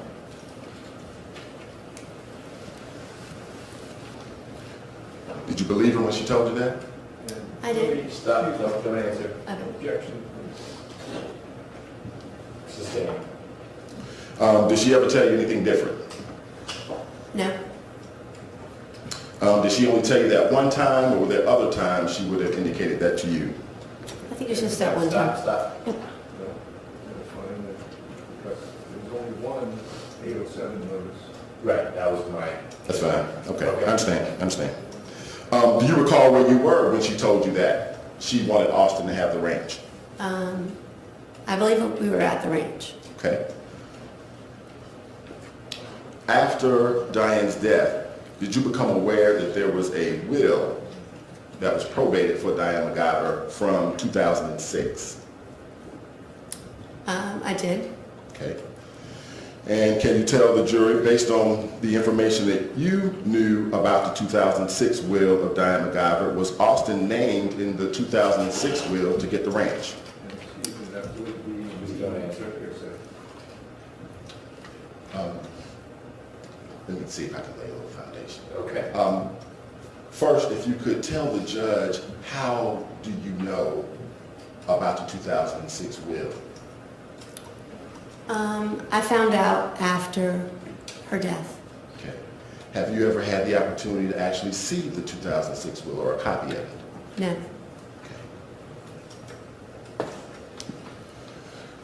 Can you tell the jury, after the death of Diane McIver, did you have a conversation with the defendant about Diane's 2006 will? I did. Can you tell the jury when was the first time you would have had this conversation with him about Diane's 2006 will? It was after her death. I think a couple of days, a day, a week, a month? It was a couple of days after. Okay. And can you tell the jurors what did you say to him about Diane's 2006 will? What did I say to him? Mm-hmm. How did the conversation come up? It's probably a better question. He told me that biggest regret was that they did not get a chance to change their wills, update their wills. And can you tell the jurors, this was in regards to what? Just after her death, there was just a lot of, I guess, business just, going on with the, what, a funeral or planning and discussions, and he just said that to me when I was at the condo. Okay. And did Austin come up in that conversation with respect to what Diane told you, which was she wanted Austin to have the ranch? Did you talk to the defendant about that? I did. He said that that was his biggest regret, was that they did not get around to updating their wills, because that was something that she wanted. Right. And you learned from the defendant at that time that in Diane's 2006 will, Austin wasn't named to get the ranch, right? Let me get on that question, please. He was leading, he's objecting to leading, it's his right in his position. It may be your turn later on to lodge similar objections, we'll see. I understand. I'll sustain. What did the defendant tell you about Austin receiving the ranch based on Diane's 2006 will? What did he tell you about that? He said that the wills were made before Austin was born, so that he was not included in the will. Right. Do you remember where you were when you had this conversation with him? I do. Where were you? I was in the condo. And you think that was a day or two after her death? It was within the week.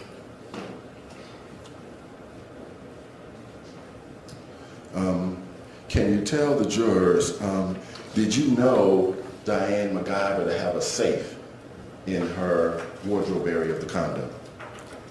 I did know that, yes. Okay. And do you know where it was located exactly? I just knew it was in her, I thought it was in her closet, but Okay.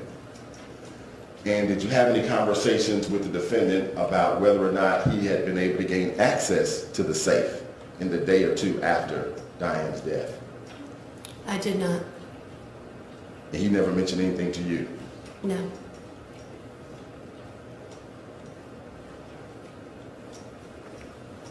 Now, was that the only conversation you had with the defendant about Austin getting the ranch and wills? Is that the only conversation you would have had with the defendant about that a couple of days after the death? He told me later that he had changed his will.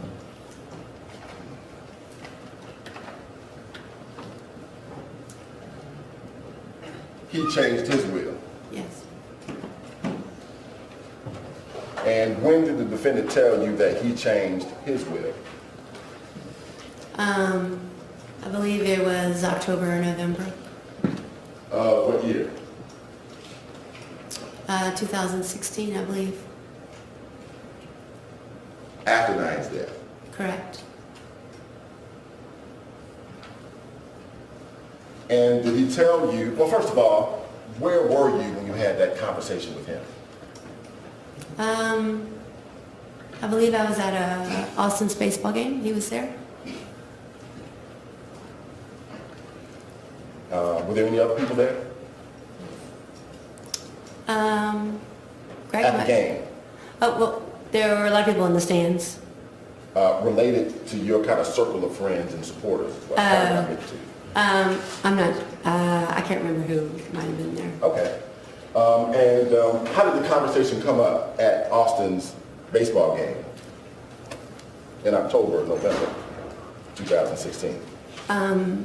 He said that he had changed his will, and that he knew this is what they both wanted, that they didn't get around to it, and that he wanted to make it right by her, or she wouldn't let him into heaven.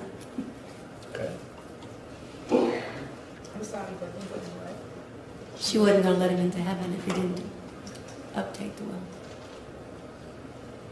And can you tell the jurors, did he give you, did you talk about whether or not Austin had been contained in his prior estate planning?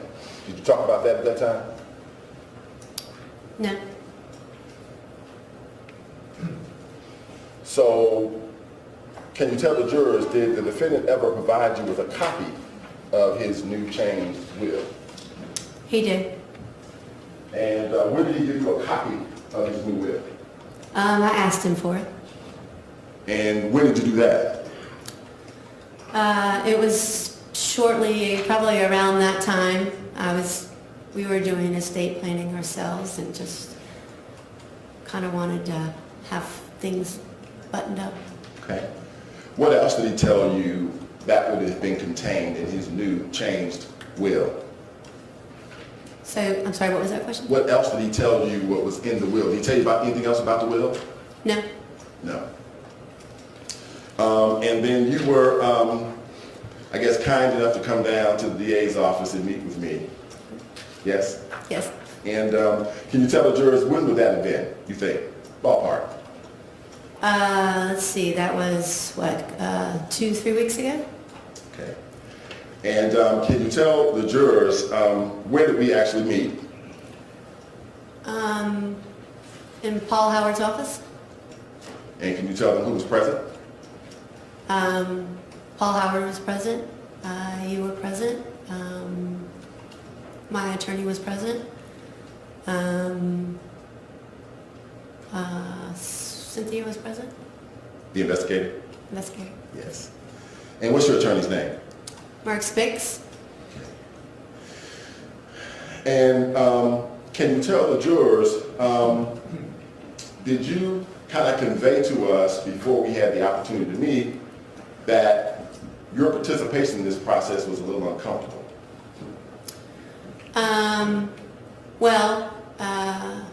Being married to a superior court judge, he usually wants to be cautious when it comes to legal issues.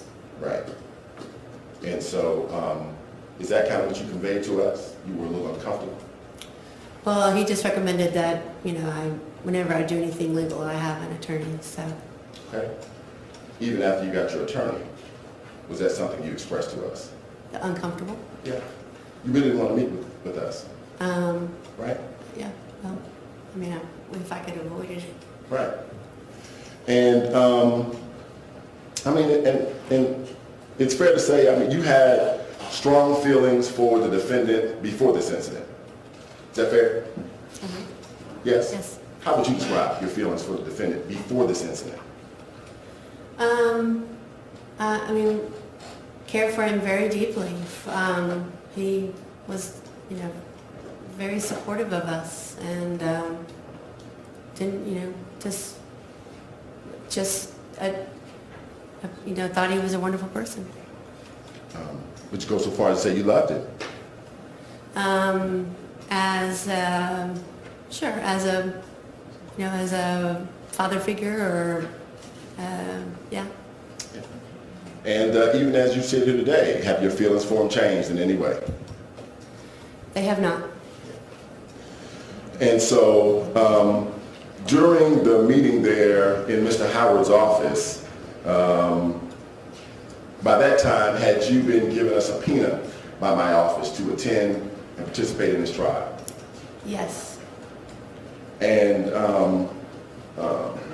during the time we had a chance to meet with you, can you describe for the jury, what was the demeanor in the room? You understand what I'm saying? The demeanor in the room? Well, maybe you worded a little bit differently. I worded it a little differently. Okay.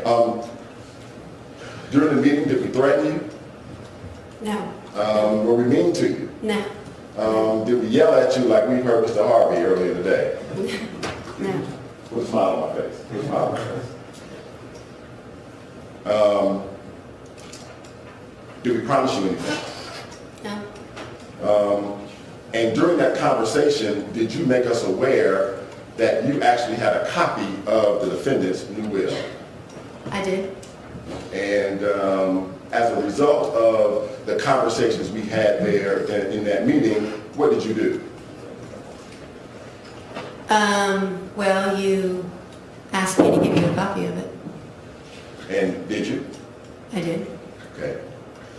So can I ask you, do you remember the meeting we had in Mr. Howard's office? Is that the only reason why you were down here in the courthouse for this case? Let me object to that. Yeah, I mean, her reasons for being in the courthouse generically, I don't know what the relevance of that. It's relevant, and I expect you to give certain answers. So. Okay, no, I figured there was a reason for it. I'll allow it for now. We don't want to go too far in a Yes, sir. direction that doesn't yield anything relevant. But Yes. you may pursue it for now. Okay. You understand my question? I don't think so. You don't think so? Okay.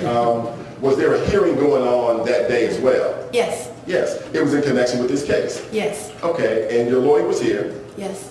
And after the meeting in the DA's office, did you come over to the courtroom and kind of hang outside for a little while? Yes. Okay. Did you also come inside the courtroom with your lawyer?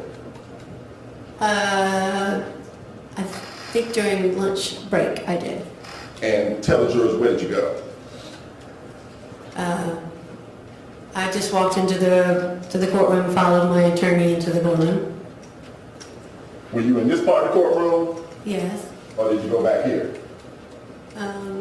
He walked in there, and then we turned around and walked out. You walked in that room over there. He did, and then I followed him, and then I realized that I shouldn't be in there, and I turned around and walked Because who was in that room? out. The defense team, Was the defendant in there? he was. Can you tell the jurors, did you share with the defense team and the defendant what we talked about in our meeting in Mr. Howard's office? I did not speak to them, no. Did you hear your lawyer speak to them? I turned around and walked out, so he was in there and I walked out. Okay. I'd like to show you an exhibit. It's marked as State's Exhibit number 264. Just take a look at that and flip through. I want to make sure you can say that you recognize and can identify it. Yep, Can? I did. Okay. Can you tell the judge what is it? It is the will of Tex McIver. And is that the will that was given to you by the defendant? Yes, Is that the will that we've been referencing in our conversation here with the juror? yes, And that's the will I received from you? correct, Okay. Or a copy thereof? right. Okay. I would tender State's 264, Judge, in the evidence. Mr. Harvey, any objection to 264? No. Admitted. Okay. And hold on to it for a second. Let me ask you a couple of questions. Can you tell the jurors, in that will that was given to you by the defendant, is there language in that will that specifically says, I leave the ranch in Putnam County to Austin? Does it say that anywhere in that will? Those words, very specific. And, excuse me, let me object to that. The will is in evidence. The will says what it says, and it is in legalese, not in, here's what I'm doing, written on a napkin. I'm giving everything to whoever. That's not, we know that's not the way wills are drafted. So I object to the form of the question. Okay, I'm going to allow the question. It opens things up for process that you may want to highlight, but I'll let Mr. Rucker continue. And to be fair, you have read that will before, correct? I have. Yeah. Do those words appear anywhere in that document, on any page? Already asked and answered. Well, I don't think she had a chance to answer it because an objection was interposed. It's been overruled, and so we're teeing it back up again. So those exact words? Yes. I don't believe those exact words are in here. Okay. Let me ask you this. Does Mr. McIver have children? He does. How many children does he have? He has 3. And can you tell me, when you all were having discussions about the will, did he talk to you about trying to leave some of his estate to one or more of his children? He told me that his youngest son, Robbie, was not interested in the ranch and that he was just going to leave him some money. How about his other children?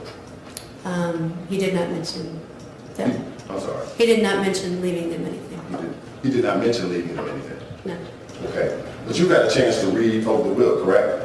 I have. Does he specifically say, with respect to my other 2 children, I'm not leaving them anything? He does say that, He yes. says that. How much money does he leave Robbie?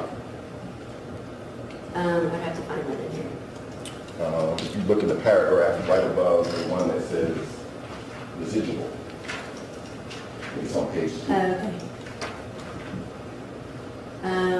My estate, the death proceeds from a $750,000 policy of insurance on my life. I leave my son Robert McIver $500,000. Now, can you tell the jury, have you ever had conversations with the defendant about his relationship with his children? I have not. You have not. I haven't. And when you read in the will from 2016 that the defendant wasn't leaving anything to 2 of his children, you never asked him any questions about that? I did not.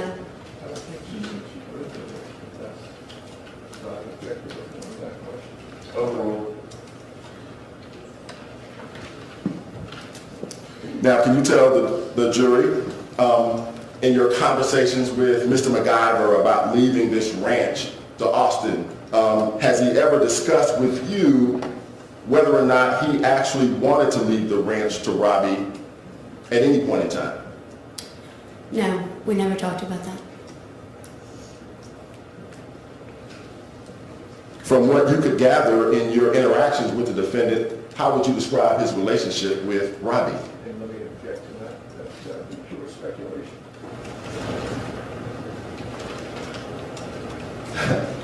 I It think might not be pure, but it would be close to this gathering, so, it's a bad word. It's just a bad word. Let me ask you this. Have you ever seen Robbie at the ranch? All those times you've ever been? I have not. Never. Okay. You have not? I have not. Okay. Have you ever seen Robbie at the condo? I have. How many times? Just a couple. And that's been since you have been interacting with the McIvers since 2001? Yep.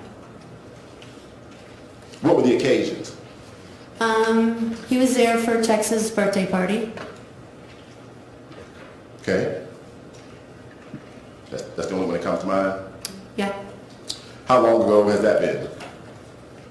It was earlier in the relationship. I haven't seen him recently.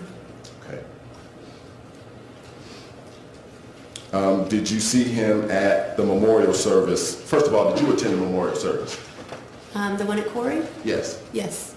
How about the one that was at the condominium? Yes. At either of those 2 memorial services for Diane McIver, did you see Robbie? No. In the times that Robbie would come to Atlanta, when you have seen him those couple of times, did you know him to have a relationship with Austin? He did not. Let me show you a photograph. Your Honor, the State's Exhibit number 431 for identification. okay. Do you recognize the person in that photo? I do. And can you tell the judge, do the people that are shown in that photograph, do they fairly look the way you know them to look when you've seen them? Yes. I would tender State's 431 into evidence, Judge. I don't know who's in the picture, so that's hard for me to... Who's in the picture? Tex and his son. Okay. We've heard about Bobby. What's the relevance of a picture of him? later it will be relevant? Yes. Okay. I'll admit it. What happens with it from there, we'll see. Fine. Can you tell the jurors, does your name appear in the new 2016 will? It does not. It does not? I don't think so. I don't think so. Were you aware that you had been named as successor executor? If I knew that, I don't remember. I don't remember. That Okay. detail. Okay, that's fine. Do you have a will? It's not updated. Okay. And let me ask you this question. Yeah. If you know, Yeah. can you change your will at any time? Yes. Okay. Yes. And one more question about the will, and I'm gonna move on. Okay. Does that will have a blue back on it? A blue what? Blue back. Do you know what that is? No. No. But it's fair to say there's nothing blue attached to that will, correct? No. And the will that you provided to me or to the state that you had been given a copy of by Mr. McIver, did the one you gave me have a blue backing on it? No. Is the one that you received from Mr. McIver, does it have a blue backing on it? And as far as you know, is that will properly executed? Meaning, is there a signature on the back of Mr. McIver as well as signatures for 2 witnesses? That's what's called a legal conclusion, but the document speaks for itself. Right. The properly executed, I don't want you to answer that unless Okay. you're going to qualify Ms. Schwall. So No, they will I qualify. understand the objection. Okay. On the back of the document, is there a signature that you know to be Mr. McIver's? Yes. And is there spaces that designate witnesses? Yes. Do there appear to be signatures in those spaces? Are there signatures in no spaces? In those spaces? Oh, yes. Okay. Yes. And what is the date on that will? October 19th, 2016.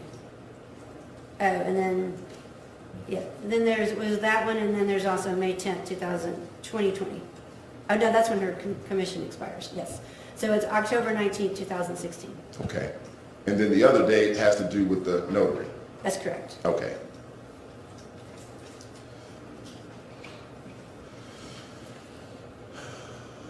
Okay. Can you tell the jurors, did you, after Diane's death, did you have anything to do with the handling of her Atlanta condo? I did not. Okay. Okay. Could you give me just 1 second? 1 second, Judge? Okay, yeah. On the day that Diane McIver... I'm sorry. Are you almost done or you have more? I'm almost done. Well, we've been going for a while.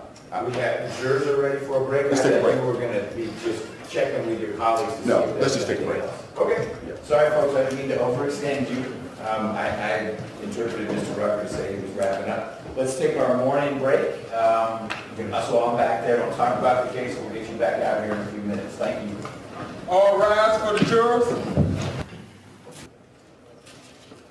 So, Mr. Harvey, I say this with some trepidation because I find we're perfectly loud enough, but the court reporter has said, in particular when you are seated, and I know sometimes you even object with your back to the bench, it's harder to hear you. So if you could try to project more, not when you're up at the podium or in front of the witness, but way over there. The court reporter is anxious to get down to every word, so that would be helpful. Sure. I'll be glad to give it my best try. That's all we can ask. All right, we've got our witness back on stand. The jurors seem ready to go. Yes. So bring them back out, please. All rise for the jurors. Our jurors are present and accounted for, Your Honor. Please be seated. Thank you, Deputy Murphy.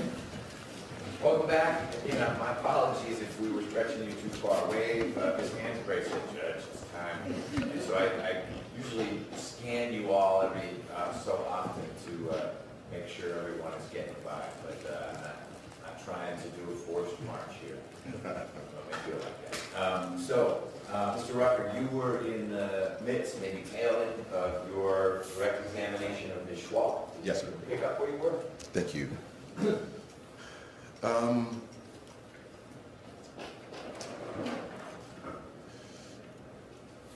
On the day that Diane was shot, do you know where the defendant was employed? Yes, Where? Fisher and Phillips. And did you know what his status was there at the firm? I knew he was a lawyer. Just a lawyer? Yeah.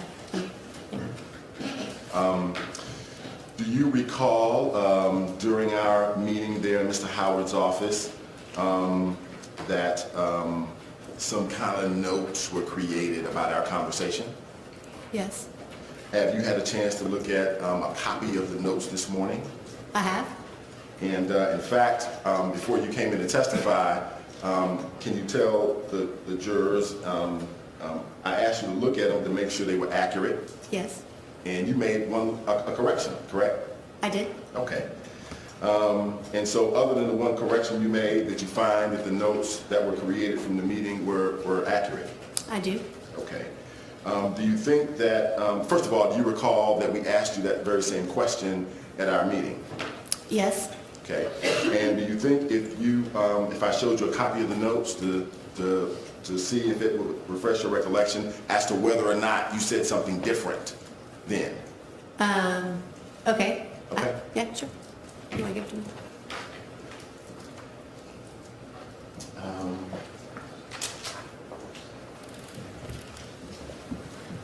Here, and I can really cut to the chase. I'll tell you exactly what it Okay. is. Look, Okay. right here. Yep. All right. You want me to say that? Well, listen to me first. Let me ask you the question first. We can't cut that quickly. Okay. Okay. So now that you've had a chance to review your notes, is your memory refreshed about what you told me during our meeting in the DA's office? Yes. Okay. And can you tell the jury, what did you tell me with respect to the status of Mr. McIver at his law firm, Fisher & Phillips, at the time of Diane's death? You'd asked me if he was still a partner, and I said yes. That's it. Okay. And while you have it, for the record, could you tell the jurors the date at the top? Do you recall that it would have been March the 12th of this year? Yes. And that we would have had our meeting at about 11 o'clock a.m.? Yes. Okay.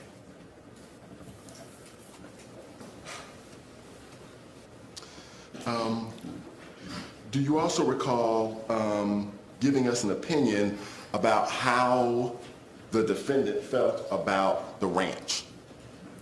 Yes. And can you tell the jurors, what did you tell us? That, Stop. Oh, keep going. Sorry, that was, sometimes these objections take a little while to spin up, and that was the start of the spin cycle, so. Okay. But it was once a month. Or rather, yeah. What did you tell us and what is it? What is the opinion? so how Tex felt about the ranch, correct? Yes, ma'am. Okay. It was his pride and joy. He was very proud of it. It was a place where they had great, happy times together. They would entertain, and it was an opportunity for him, I think, to, a weekend place where you could just relax from work and raise longhorns and fish and just have good times. And I want to ask you this question. When I asked you about your conversation with Diane regarding the new will, I think what you testified to is that Diane wanted Austin to have the ranch. Is that correct? Correct. Did you also tell us a second part? I neglected to get out earlier. Yes, I mean, she said that, you know, she wanted him to have the ranch and that he would have money to take care of it. Okay.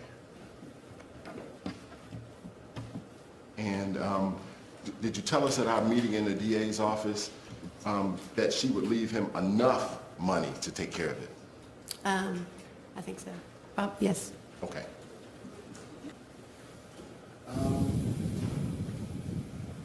Your attorney's name is Mr. Spix? Yes, Do you know what his cell phone number is? I have it in my cell phone. You have it in your cell. Do you have your cell phone with you? I don't. It's in that other room in there. Oh. It's in my purse. If we could get this cover and get it. During the time that we were trying to arrange a meeting with you to talk about this case, do you know, only if you know, were there conversations between your lawyer and my office? Were there No. conversations? To try to work out how we could meet with you? Yes. Okay. And have you ever had a chance to speak to or meet Mr. Adam Abadi? I met him the day that I was after I left your office. Okay.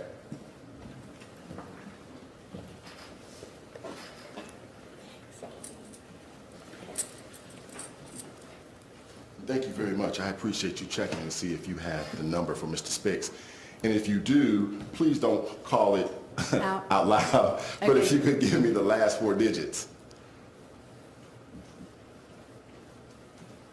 The last 4 digits are 7699.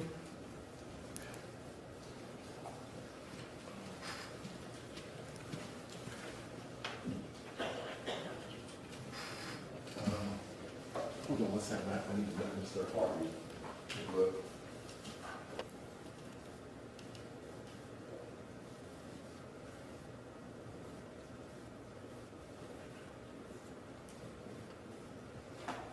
You sure that's your phone or that's Ms. Schwall's phone? that you're It's watching? Mr. Abadi's phone. Okay, great. I just needed to make sure I was plugged in. Thank you. Yes.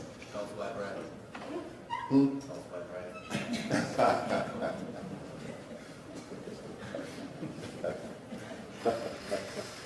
I'd like for you to please, ma'am, just take a look at that. It's a screenshot, but I'd like to have you look at this. First start at the number located at the top of the screenshot and see whether or not you can tell the jurors that phone number is the same phone number for your attorney, Mr. Spix.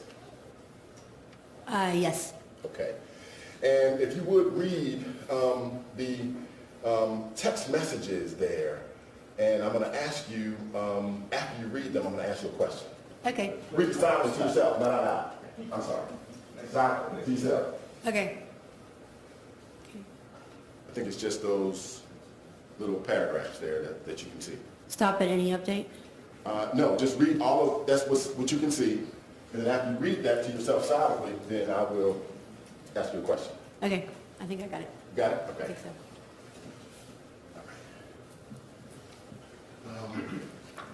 After having a chance to read what was contained on this phone, can you tell the jurors whether or not your memory is refreshed with respect to an incident that involved Austin burning his finger?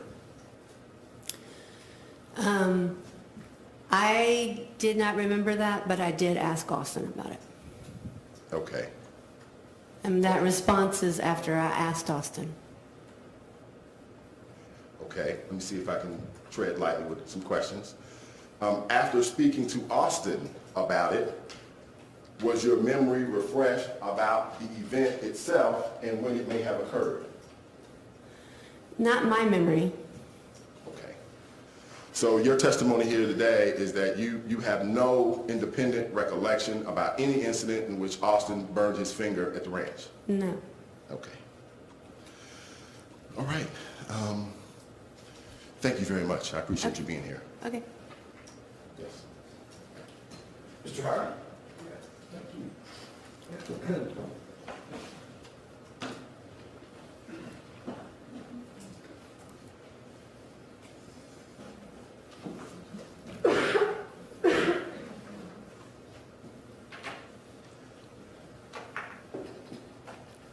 I'll stand here for about 2 minutes and then say, good afternoon. Okay. Since it's like 11:59. But Let's just take the AM clock. I was going to go with that right now. Yeah. Good morning, how you doing? I'm good, thank you. Okay, you know, One thing that I'm curious about, you know, when the state asked to talk with you, did they say, if you don't talk with us, we're going to make you sit here until, for jury selection, we're going to make you sit here until you talk with us? Is that what you understood? I did get a subpoena that said that I was to show up the day that the jury was being selected. Right, so you understood you were going to have to sit here and sit here and sit here and sit here, and they wouldn't release you, right? I did. Okay. And I understood that when you talked with these gentlemen and ladies, that you were in a private room, right?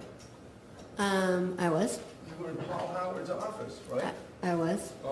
And there weren't any defense lawyers invited in to chat with you while you were there, correct? Correct. So you were in a private room in a private setting, talking to the state, right? Correct. And you were there with your lawyer, correct? Correct. And when the state asked you questions, whatever questions they wanted to ask, you provided them with answers, correct? Correct. And indeed, that's when you told them, you know, Tex has got a new will, right? Correct. And they said, really? They were surprised, right? They were. And they said, do you have a copy of that new will? And you said, sure, I've got a copy of that new will. And they asked you for the new will, right? Correct. And you said, okay, here's the new will that I understood to be the new will, right? Correct. And that is state's number 264. And I'm going to put that on your desk here. Okay. So you can look at that exhibit.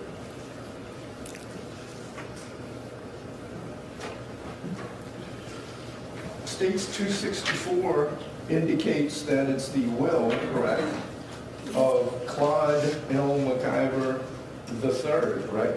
Yes. And that it revokes, he hereby revokes any and all other wills in codicils made by him previously. That's your understanding of the exhibit. It's what it says in the first line. State's Exhibit 264, correct? Correct. All right. Did you know that Tex had invited Danny Joe Carter to go with him to execute a new will? I did not know that. Okay. And did you know that when he invited her, she refused? Well, objection, Judge, she doesn't know. Right, so, new week, if she doesn't know anything about anything, don't ask her, hey, do you know these other things about this thing you don't know anything about? All right.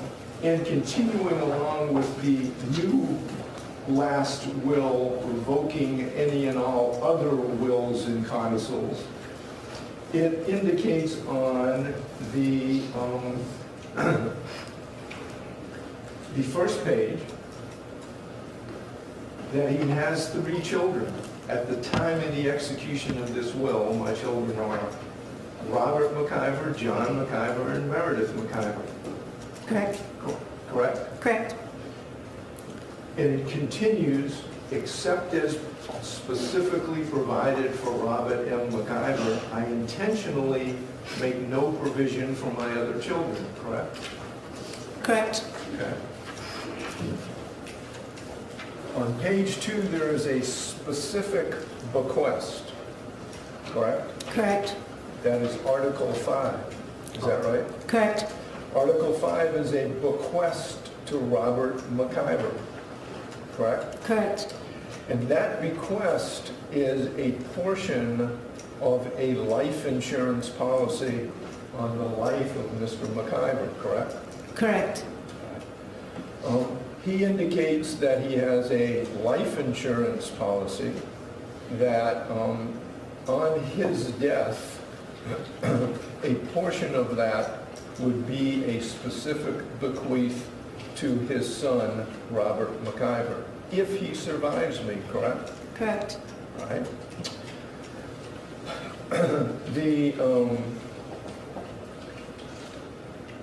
Indeed, it says this bequest is not entitled to share in the income of the estate, correct?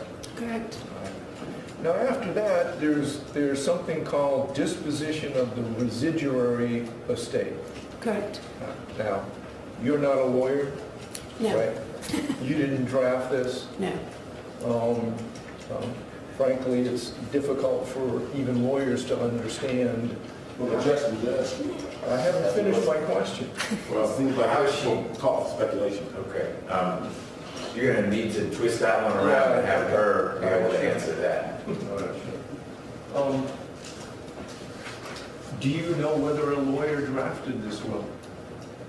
I do not know that, but I assume so. Well, I would object then, Judge, to the answer. Okay. And ask that it be stricken. That's fine.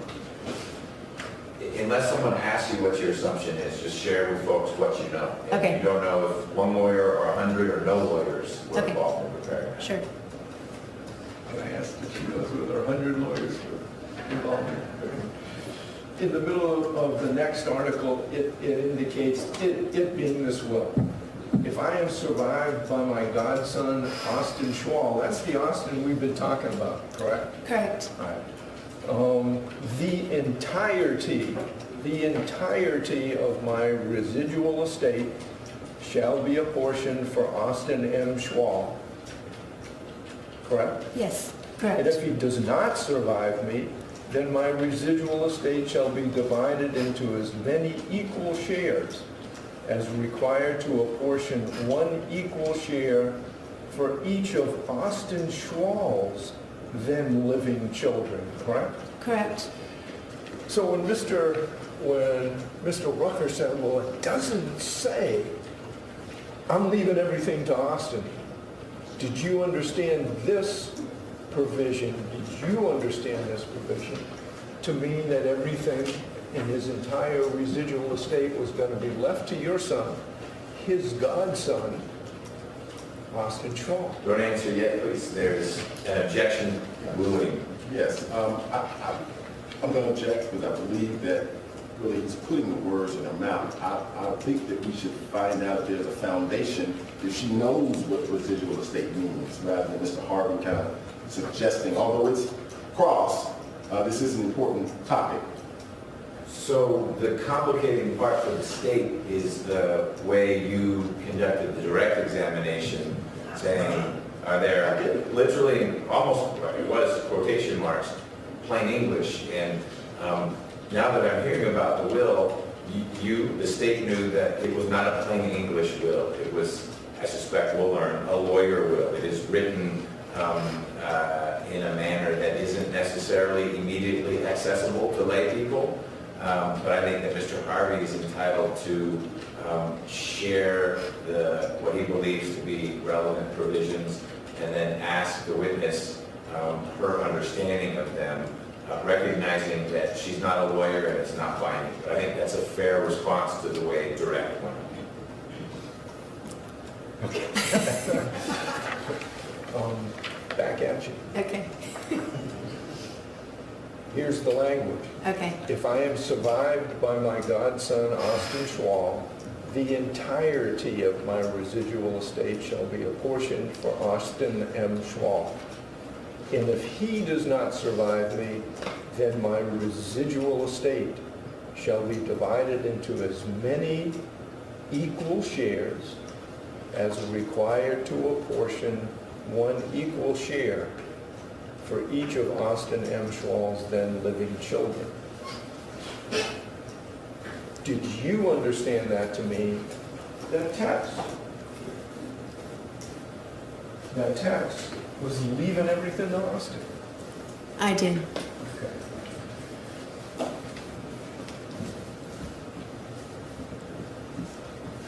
And did you understand, frankly, directly from text, that he was leaving everything to Austin in his will because he wouldn't get into heaven to see his wife, Diane McIver, if he was to do anything that would take away from their desire to leave everything to Austin? Yes, that's what he said. She would not let him in the pearly gates. Okay. And the purpose of this will, if you'll go to the next page, this trust, the primary purpose of the trust was to provide for the beneficiary, and that's Austin, right? Yes. To provide for the beneficiary's education, health, support, and maintenance, correct? Correct.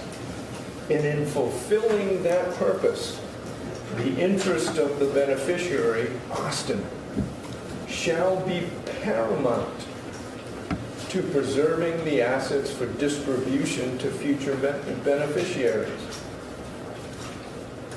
Correct? Correct. So,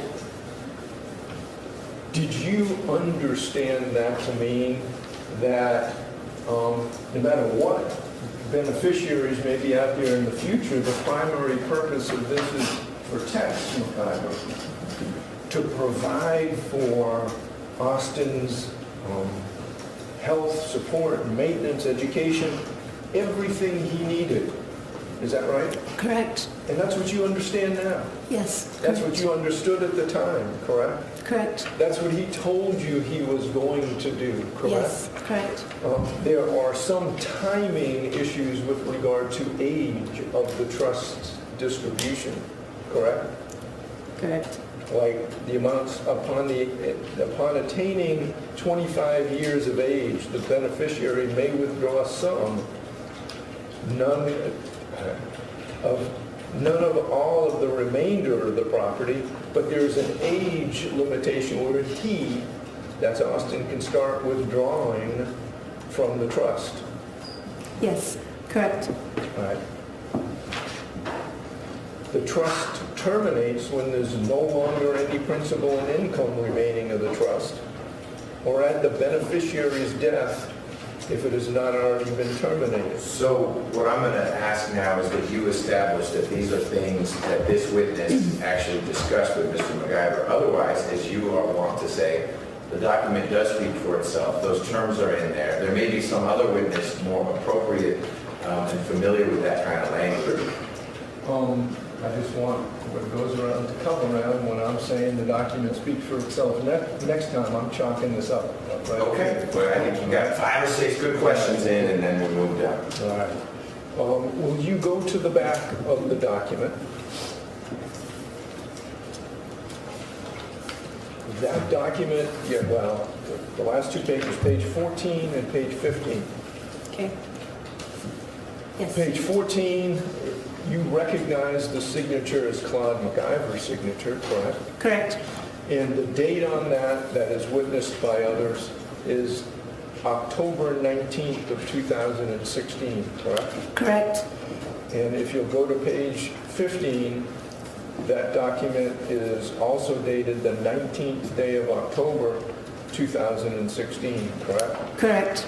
That is on or about the time that you had the conversation with Tex McIver about leaving what he wanted to leave to Austin to fulfill Diane's and his understanding of taking care of Austin, right? Correct. Because at the end of the day, at the beginning of the day, and at the end of the day, it wasn't just Diane that was Mama Di, right? Right. Yes. When Mr. Rucker was asking you questions, he was asking you about Diane, but you kept saying they wanted to do this. Yes. And they went out to the ranch. Yes. And they had the birthday parties. Yes. Because you know that the they included Tex McIver. I know it's kind of hard, you're craning your neck over here, but it included Tex. Tex was part of what you believe to be the unit of his godparents, correct? Correct, very Not much. just the singularity of Diane, but it included Tex, didn't it? Absolutely. And Austin loved Tex, Correct. worshipped him, Yes, wants to see him all the time, absolutely. wants to spend time with him, Yes, and does spend time with him. he correct? does. And relishes that time with him. He does. There is no distinction in young Austin's mind or life between Diane McIver and Tex McIver, is No. there? Not at all. Yeah, okay, you loved Diane, right? I did. And you loved Tex, correct? I do. Does that change anything about the way you would answer questions from him Not at all. or from the absent chairs here? No, not at all. In other words, that doesn't make any difference, does it? No. You can look each one of these jurors in the eye and say, that love was there with Tex McIver, Correct. and still is. Absolutely. And that when they had a birthday party for Austin, which they did every single year, it was Tex participating, correct? That's right. They both planned it. And when it was preparation time for those parties, Tex pitched in and did his part of that, correct? Absolutely. Yes. And you knew that because they had a birthday party for him every year at the ranch. They did. Year after year after year with petting zoos, live animals, clowns, balloons, the whole 9 yards. Correct. Okay, all right. And those are memories to be cherished. Absolutely. Very much. Down at the ranch, I think you answered Mr. Rucker's questions. You know, they had guns down there, right? They did. They had a bunch of guns. You got to say Yes. yes. Yes. The court reporters telling me I'm too soft-spoken. Nobody's ever said that before. But you knew they had guns down there. I did. And I'm going to use these scientific terms. They had a bunch of guns down there, correct? They did. They had gun safes. They right?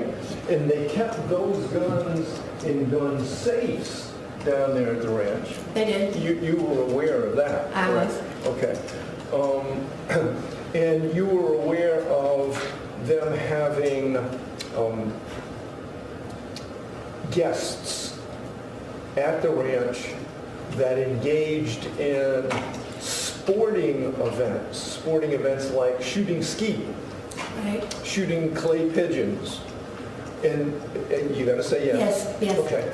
And that people would be invited down there to do that, correct? Correct. And that they would be able to use whatever weapons might be, whatever guns, I'm just going to use the term guns, Right. down there to be able to enjoy the hospitality that Tex and Diane would allow for their guests, correct? Correct. And that activity was Tex and Diane as well, correct? Absolutely. Diane would shoot, wouldn't she? She would. And she, as competitive as she would be engaging in that kind of activity both socially but competitively, because that's the kind of person she was, right? Sure. Yes. And she also carried guns, correct? She did. She had guns of her own, She right? And she was as accomplished with her weapon, if you know, as she was in all her other endeavors. Is that fair to say? She knew how to shoot a gun. Okay. And she was proud of it. Yes.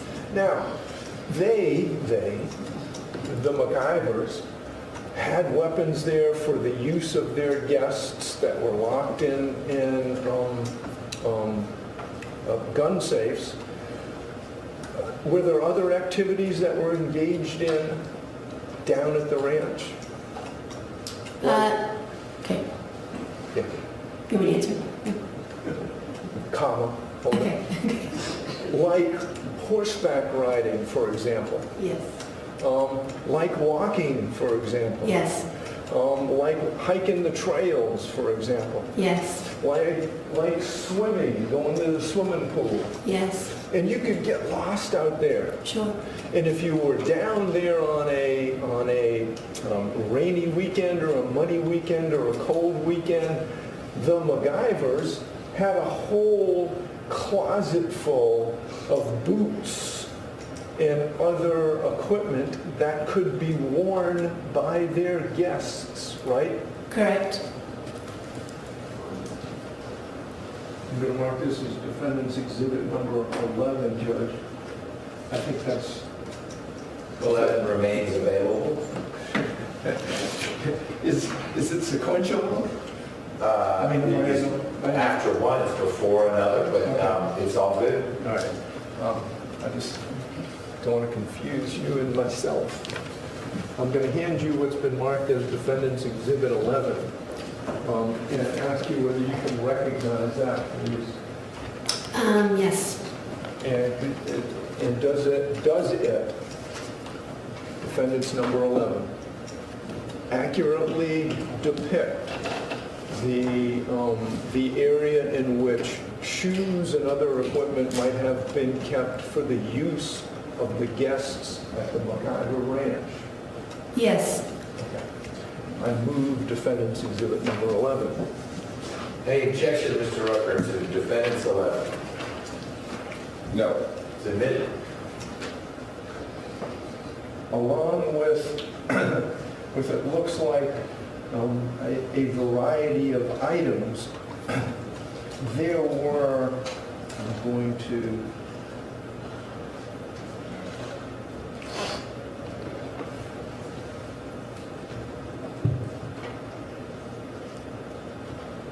I'm going to zoom in on the top shelf first. Are those rubber boots?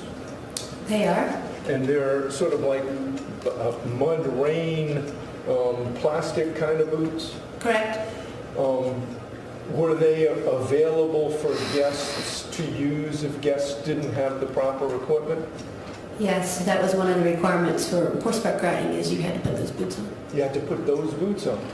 Did you know whether or not those boots that we see in defendants number 11 were different sizes? They were different sizes for different people. Correct. All right. And if you were going to ride horses, you had to put some of those boots on. You had to have cowboy boots, correct? Okay. Well, cowboy boots or these boots if you didn't have cowboy boots. Correct. Okay.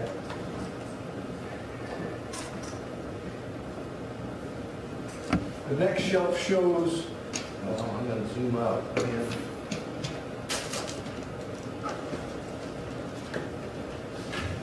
A whole row of shoes. Correct. In case somebody's shoes got wet or dirty or unavailable, or somebody needed some shoes, would the same principle apply? Here's what we have available in a whole different range of sizes if you need something. Correct. Can you see down here, right along there? Yes. Were there also shoes for children? There were. I mean, the little mini boots, right? Correct, yes. And the little mini shoes, and you're smiling Yeah. because the McIvers had everything for their social gatherings, so they could take care of the folks that were visiting them, correct? Correct. They, and I'm using that term the way you used it, they were very generous, correct? Yes. They always had their social events planned specifically, correct? Correct. And they were pretty meticulous in having everything that their guests might need, correct? Yes, definitely. After the death of Diane, Tex was devastated. He was. He was heartbroken. He was. He was in anguish and pain. He was. And one of the things that he could gain solace from was his continued relationship with your son, Austin. Correct. And he expressed to you that the one thing he regretted, not the one thing, his biggest regret was that they didn't get a chance to provide for Austin together, correct? Correct. And he said that to you in the condominium that they shared, they being Diane and Tex, That's right. during the We didn't know it was going to be in here, so that's okay. if it's for me, tell him I'm busy. If it's Mr. Spiggs, tell him you're busy. Please call him and say, how's it going? Well, that broke that down.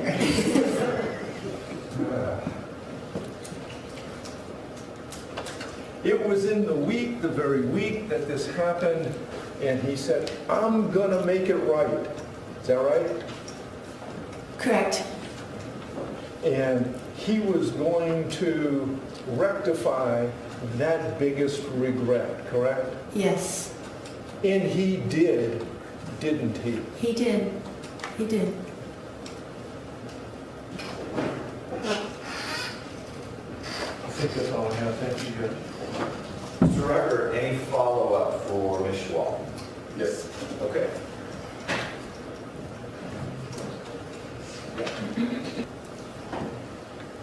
Mr. Hart, you got a photo of the boots. You walked out with evidence, Mr. Hardy? You know, I did. I was trying to secrete it. Could you please tell the jurors, where is this room located at the ranch? It's in the garage. It's in the garage. Uh-huh.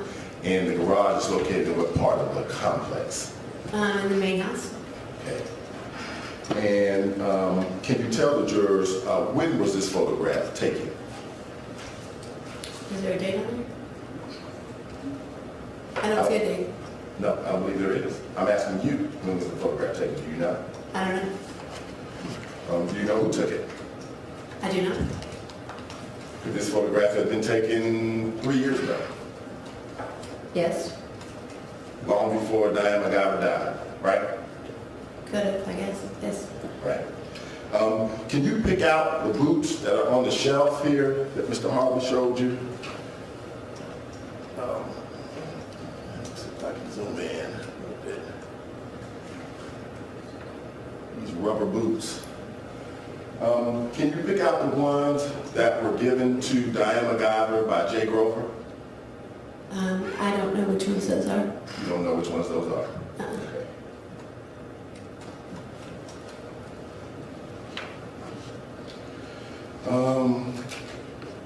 Did you ever know Diane McIver would let you wear her boots, her personal boots, the ones that she wore? I would usually wear the boots that are on the shelf. Right. If I didn't have my own. Okay. You never knew her to allow you to wear her personal boots, right? No, we know ones in her closet, no. Right. Do you know who Annie Anderson is? I do. And in the days after, or the day or so after Diane McIver's death, did you see her? I did, Where did you see her? at the condo. And when did you see her there? She was there, the times that I was there after the death, And when were you there? the next morning, That Monday morning or Tuesday morning? Monday morning, You were there Monday morning? I was. About what time? Maybe around 10 a.m.? a.m. And when you got there, was Annie Anderson already there? Yes, I believe she was. Okay. And what time did you leave the condo on Monday? I stayed for a couple hours. And when you left, was she still there? I believe she was. Okay. Did you return to the condo on Tuesday morning? I don't remember if I was there Tuesday morning. I don't remember if I was there Okay. Tuesday morning. Do you know if Austin was there Tuesday morning?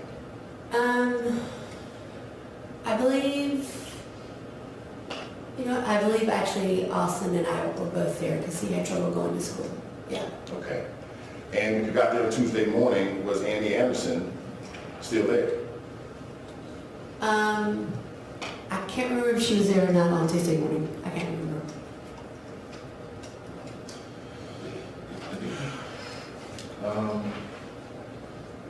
As you sit here today, do you know the status of Diane McIver's Atlanta condominium?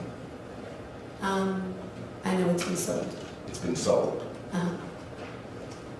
And can you tell the jurors if Diane's Atlanta condominium has been sold, does that mean it would never be a part of Mr. McIver's residual estate? All right. All right. Object to that. That's a question that would require knowledge. And I'm sorry. Thank you. Thank you. Yep. I apologize. Objection calls for a legal conclusion. I think this is a better question for a different witness. Sustained. On cross-examination, you told Mr. Harvey in response to his question, was Mr. McIver, through this will, leaving everything to Austin? And you said yes. Remember that? Yes. Explain to the jurors, what is everything? Everything that would be in his estate, everything that he would own. At the time of his death? Correct. What would be left in his estate if he sold everything by the time he died? And again, that we call for speculation. What would be left? I think I understand where you're going. I think you need to ask it differently so that it's not getting into how does stuff flow. I'd ask a different question. You can pursue what you're exploring now.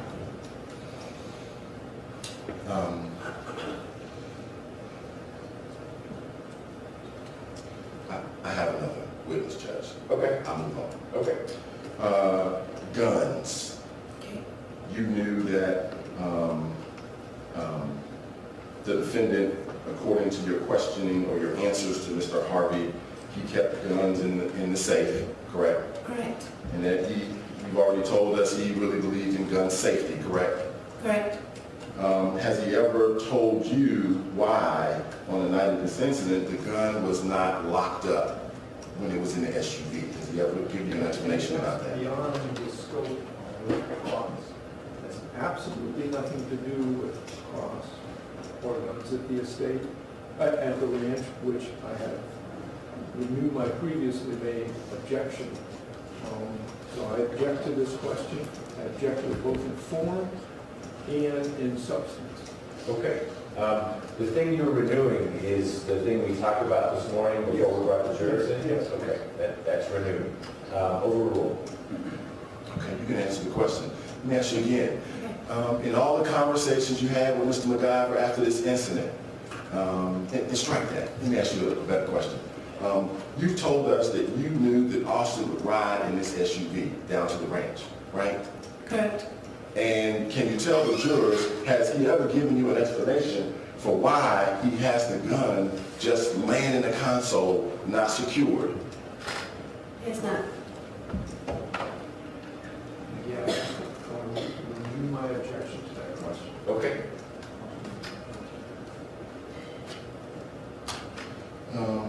Has he ever given you any details about what happened that night in the SUV? Any? Same objection. How is this we?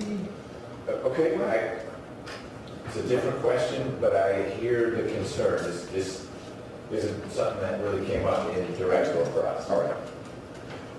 There were just questions about the close relationship, so that's why I went there. But let me shift gears. Let me ask you this.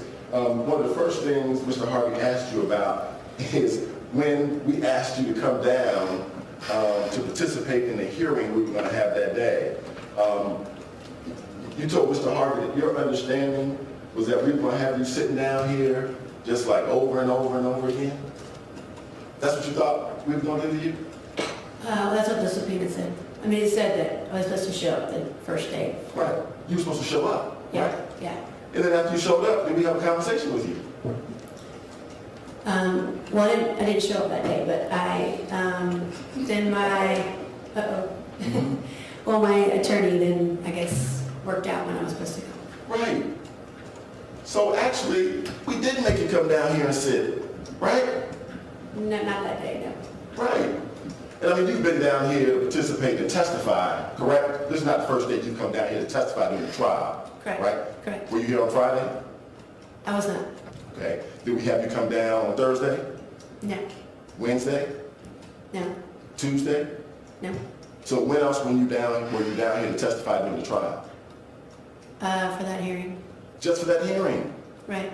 I think, yes. right? Yes, And yes. that was before the trial started. Correct.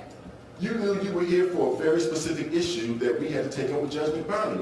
Let me object to that. He's not getting into what the issue was. I think this is appropriate redirect in light of the cross-examination. I'm objecting to the form of the question. When you say that, it's hard to know what it is. So topically, I'm okay with it. You felt that was a leading question. Okay. What were you down here for? The first time? Yeah. Okay. I came for the hearing. And is that the day that I saw you sitting outside the courtroom speaking to Mr. Harvey on the bench? Correct, yes. And so your testimony before the jury is that you did not share with him what happened at the meeting at Mr. Howard's office, that had just taken place like 15 minutes before that? I didn't share with him. Yeah, you didn't tell him what happened? I talked to him about what happened.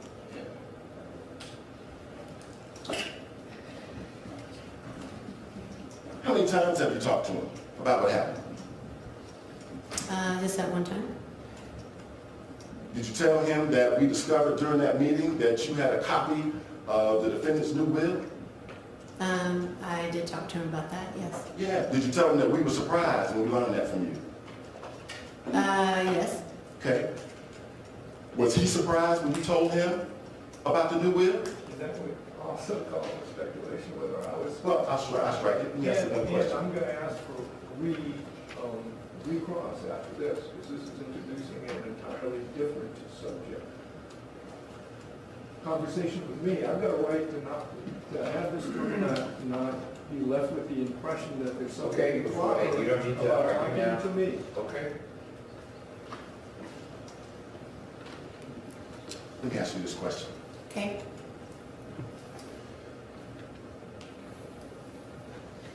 Had you already given a copy of Mr. McIver's new will to the defense? Before the You talked to meeting? me, yes. I had not. Have you ever given them a copy of it? Yes. And when did you do that? After I gave you a copy, I sent them a copy. Okay.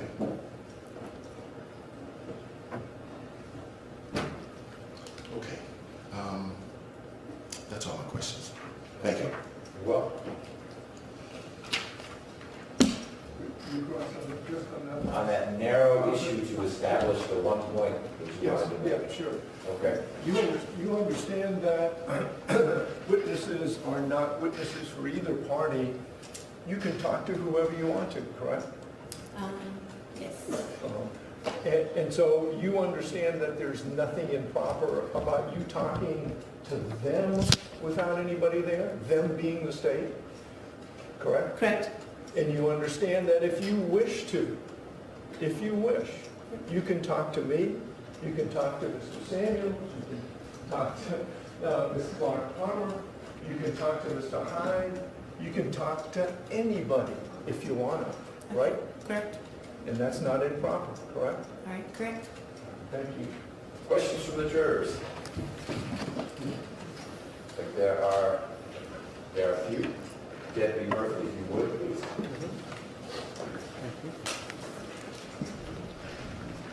Thank you. Do both Austin and Craig Jr. live with you now?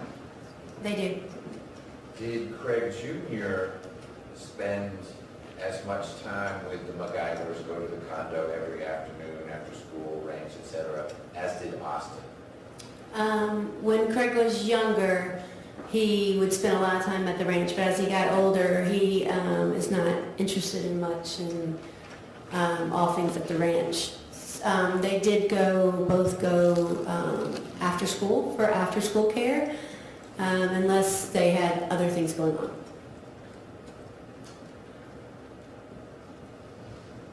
Do you know if you are specifically listed in what I'm going to call the new will? I think it's 264, whatever that document number is.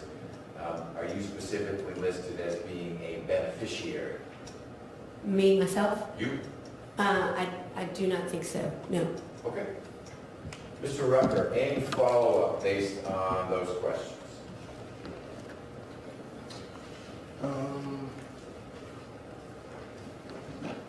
Just one real brief, Judge.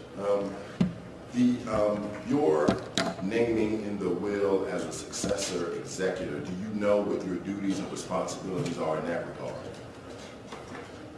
And I think the question was about being a beneficiary, so the executor question, I think, is beyond the scope of that question. Okay. I'll What are your duties and responsibilities? As an executor of someone's will? Yes, ma'am.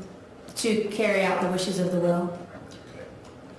And in this case, it would be to what? I don't want to put the words in your mouth.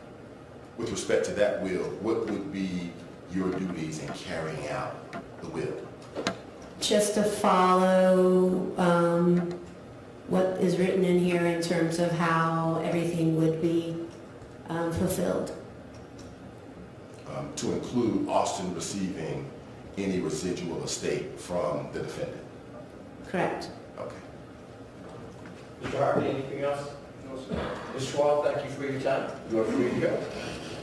And ladies and gentlemen, we are going to start our lunch break now. It is 10 minutes to 1. We've been doing fine with 45, well, it seems like you've been doing fine with 45 minutes. I don't mean to assume that will keep working. Any reason we shouldn't do the same thing? I'm seeing some thumbs up and nods. So why don't we try to be back here at 1:35? 1:35 to pick up with whatever's coming next in our direction. Enjoy your lunch. It's a little blustery out there. Doesn't mean you shouldn't get some fresh air. Don't talk about the case. No outside research. We'll see you in a little bit. Thank you. All rise for the juror. Skype motion to have a witness testify remotely. I saw Ms. Rudder come back in. Why don't, if you want to come up to the podium, let me know why you think it is. This ought to happen. Those of you who aren't in the middle of it, who want to start your break, you can step out quietly. I want to make sure we get through what we need to get through. Hold on.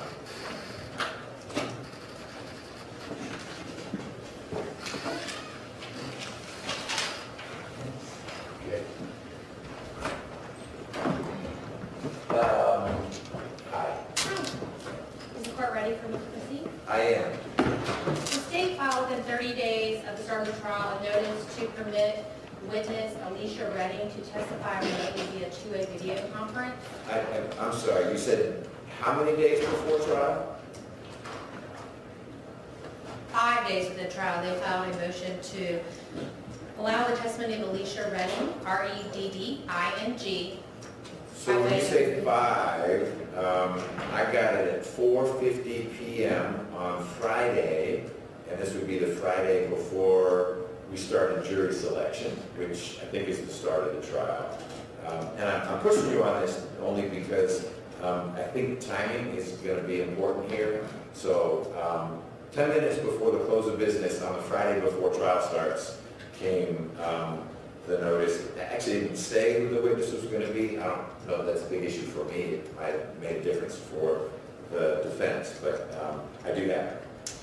And it's the state's understanding that in response, the defense has not filed a written pleading, but has made a verbal objection citing Rule 9.2 of the Uniform Superior Court Code in Georgia. So there was on Monday, when we got started, there was a discussion, and the defense said they opposed it. I don't know, I'm not attributing anything or taking anything away from Mr. Samuel, other than my recollection is he said, we oppose it, full stop. And there was no substantive discussion at all, other than I jotted down, okay, this isn't going to be a simple one, they opposed it. I didn't learn about 9.2 until I did some research, so I don't think it came up right at that juncture. But it has since been invoked as we've talked about it informally. In either way, Your Honor, it's the state's position that Rule 9.2 does not apply. Okay? First, if you look at Rule 9.2A, it states out which matters pertain to video conferences, and it lists out 16 different examples of what matters can be conducted with video conferences. They are all pre-trial and post-trial matters. They're not trial matters. So therefore, when you look at Rule C and it discusses in which pending matters a witness may testify via video conference, it's not pertaining to a trial witness in a trial. If you look back up at A, when it lists out those 15 different proceedings, it does not include trial. And you'll also notice that Rule 9 and all the 8 rules that precede it pertain to pretrial issues. It's Rule 10 that switches to trial motions. So this is not an applicable rule. And therefore, you have to fall back on the 6th Amendment United States Supreme Court, the 6th Amendment of the United States Constitution and the Supreme Court rulings that have interpreted that would allow the defense to file a confrontation clause objection, which certainly the 6th Amendment does provide the defendant the right to confront a witness in person.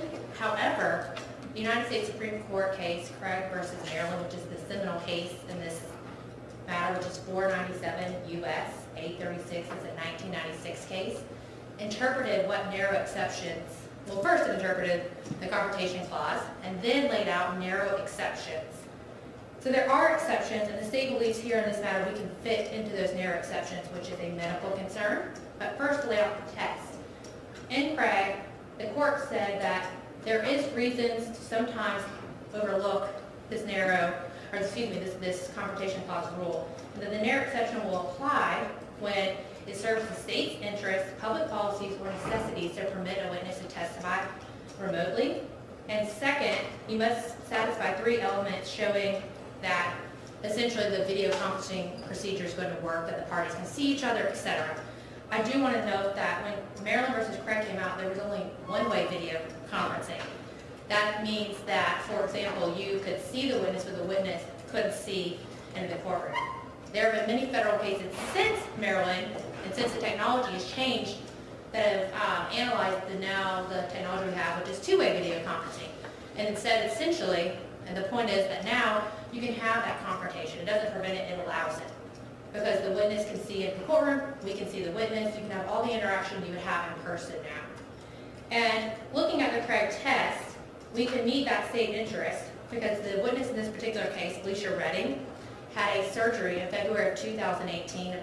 What started out as a minor surgery to a meniscus tear in her, I believe her right knee, led to severe complications with blood clots. And her doctor, Dr. Thomas Riley, would be available to testify at an evidentiary hearing that she is not safe to travel and could potentially face lethal complications if she were to fly from out of state to Georgia to testify. Where is she now? It's my understanding she's in Florida. Okay. And we would also, so stating that she has a serious life and death medical necessity that would meet that test in Craig, and there's no other witness, and Mr. Rucker may be able to speak to this better than me. There's no other witness that can testify to what she would testify to, further meeting that necessity requirement. And I want to give you some federal case law that, 3 cases, and I've got a copy of one because it's new and it just has a Lexis site. I know the court uses Westlaw. But these are 3 cases where the courts have carved out a narrow exception to the confrontation clause for these medical necessities. First is in the interest of ET. It's a Georgia case, 342, Georgia Appeals, 710. I'm just thinking, I think I read that. That's where there was someone in Florida who didn't, I mean, ultimately the ruling wasn't favorable for the state, but it conducts that analysis that one might view as a little more current. Right. Given the technologies that we enjoy. Right, and it talks about the fact that maybe a medical necessity would be, medical need would be one of those necessities. Sure, Now, but there was not a showing, I think, that the young man, there was a victim of a gang attack. He was down in Florida, and the trial court said, yeah, it sounds like he shouldn't travel. But there wasn't a showing, it was more just a process. Right, there was an evidentiary hearing Okay. to flush that out. And I'm going to get to that. I wanted to give you the cases and then talk about Sure. who we would be presenting should this court afford us the opportunity to have an evidentiary hearing. And the federal case is Torn versus Quarterman. This is the one I'm going to provide a copy, excuse me, not, this is a different one. 508 F.3D 306, Penn site 316 through 318. It's a 5th Circuit case from 2007. It dealt with permitting an out-of-court witness to testify for medical reasons through video conference. And then most recently, State versus Johnson, which is actually a South Carolina Court of Appeals opinion.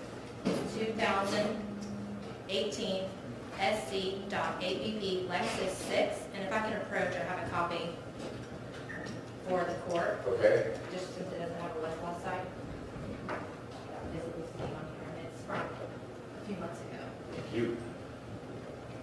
And so it's the state's position that these 3 cases show that there is a medical exception, and should this court afford us a chance to have an evidentiary hearing to meet that necessity requirement, we would anticipate producing the doctor of Ms. Redding, Dr. Thomas Riley, who will testify to the medical condition of the witness, and we can introduce the medical records through. And then the second part of the Craig test says that you have to show that the process is reliable, that we're not going to have breakdown, that the witnesses can hear each other, the parties can hear each other, and the witness can respond. And Rico Dollar, who has done 2-way video conferencing, set it up for me in many cases. He would testify to that procedure and how it works and its reliability. And again, as I would point out, in Craig, they only have the 1-way technology, and now we have this 2-way technology that really makes it, it's not preventing competition, it's allowing it. And the way it would be set up, not only could Mr. McIver and his lawyers see what's going on as the witness testifies, the jurors could see the witness as well. Yes, and in addition to that, there's a screen that Mr. Dollar will set up, or should the defense want to have someone assisting him, so there's both parties have a technology assistant. There's a Mr. Dollar, in cases I've utilized this process in, they have set up almost a screen that you can also show exhibits to.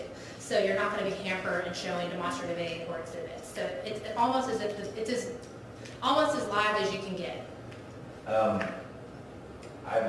recalling that one of the things explored in the ET case was, well, gosh, why didn't you go try to get a deposition of the young man down in Florida?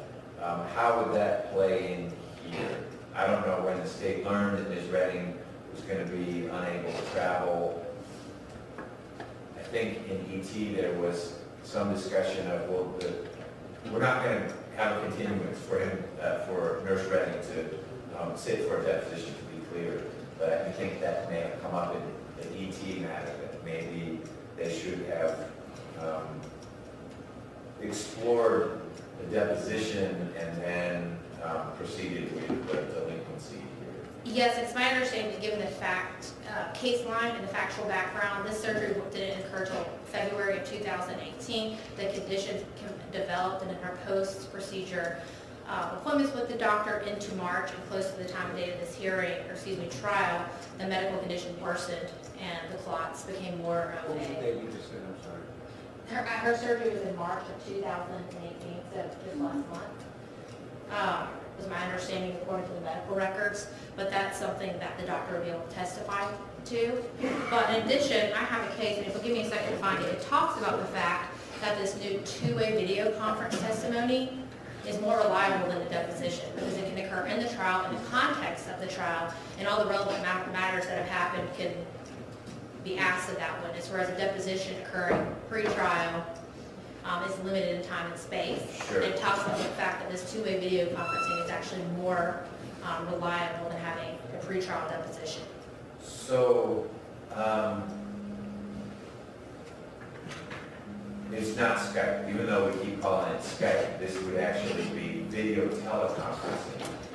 Yes, I think it can be done through Skype as one format, but that's something that Mr. Dahl can testify to, the different possibilities, and then the parties and the court could rule on a preferred method. Okay, all right. It would be helpful, and this may need to come from Mr. Rucker, to understand what Ms. Redding adds to the mix.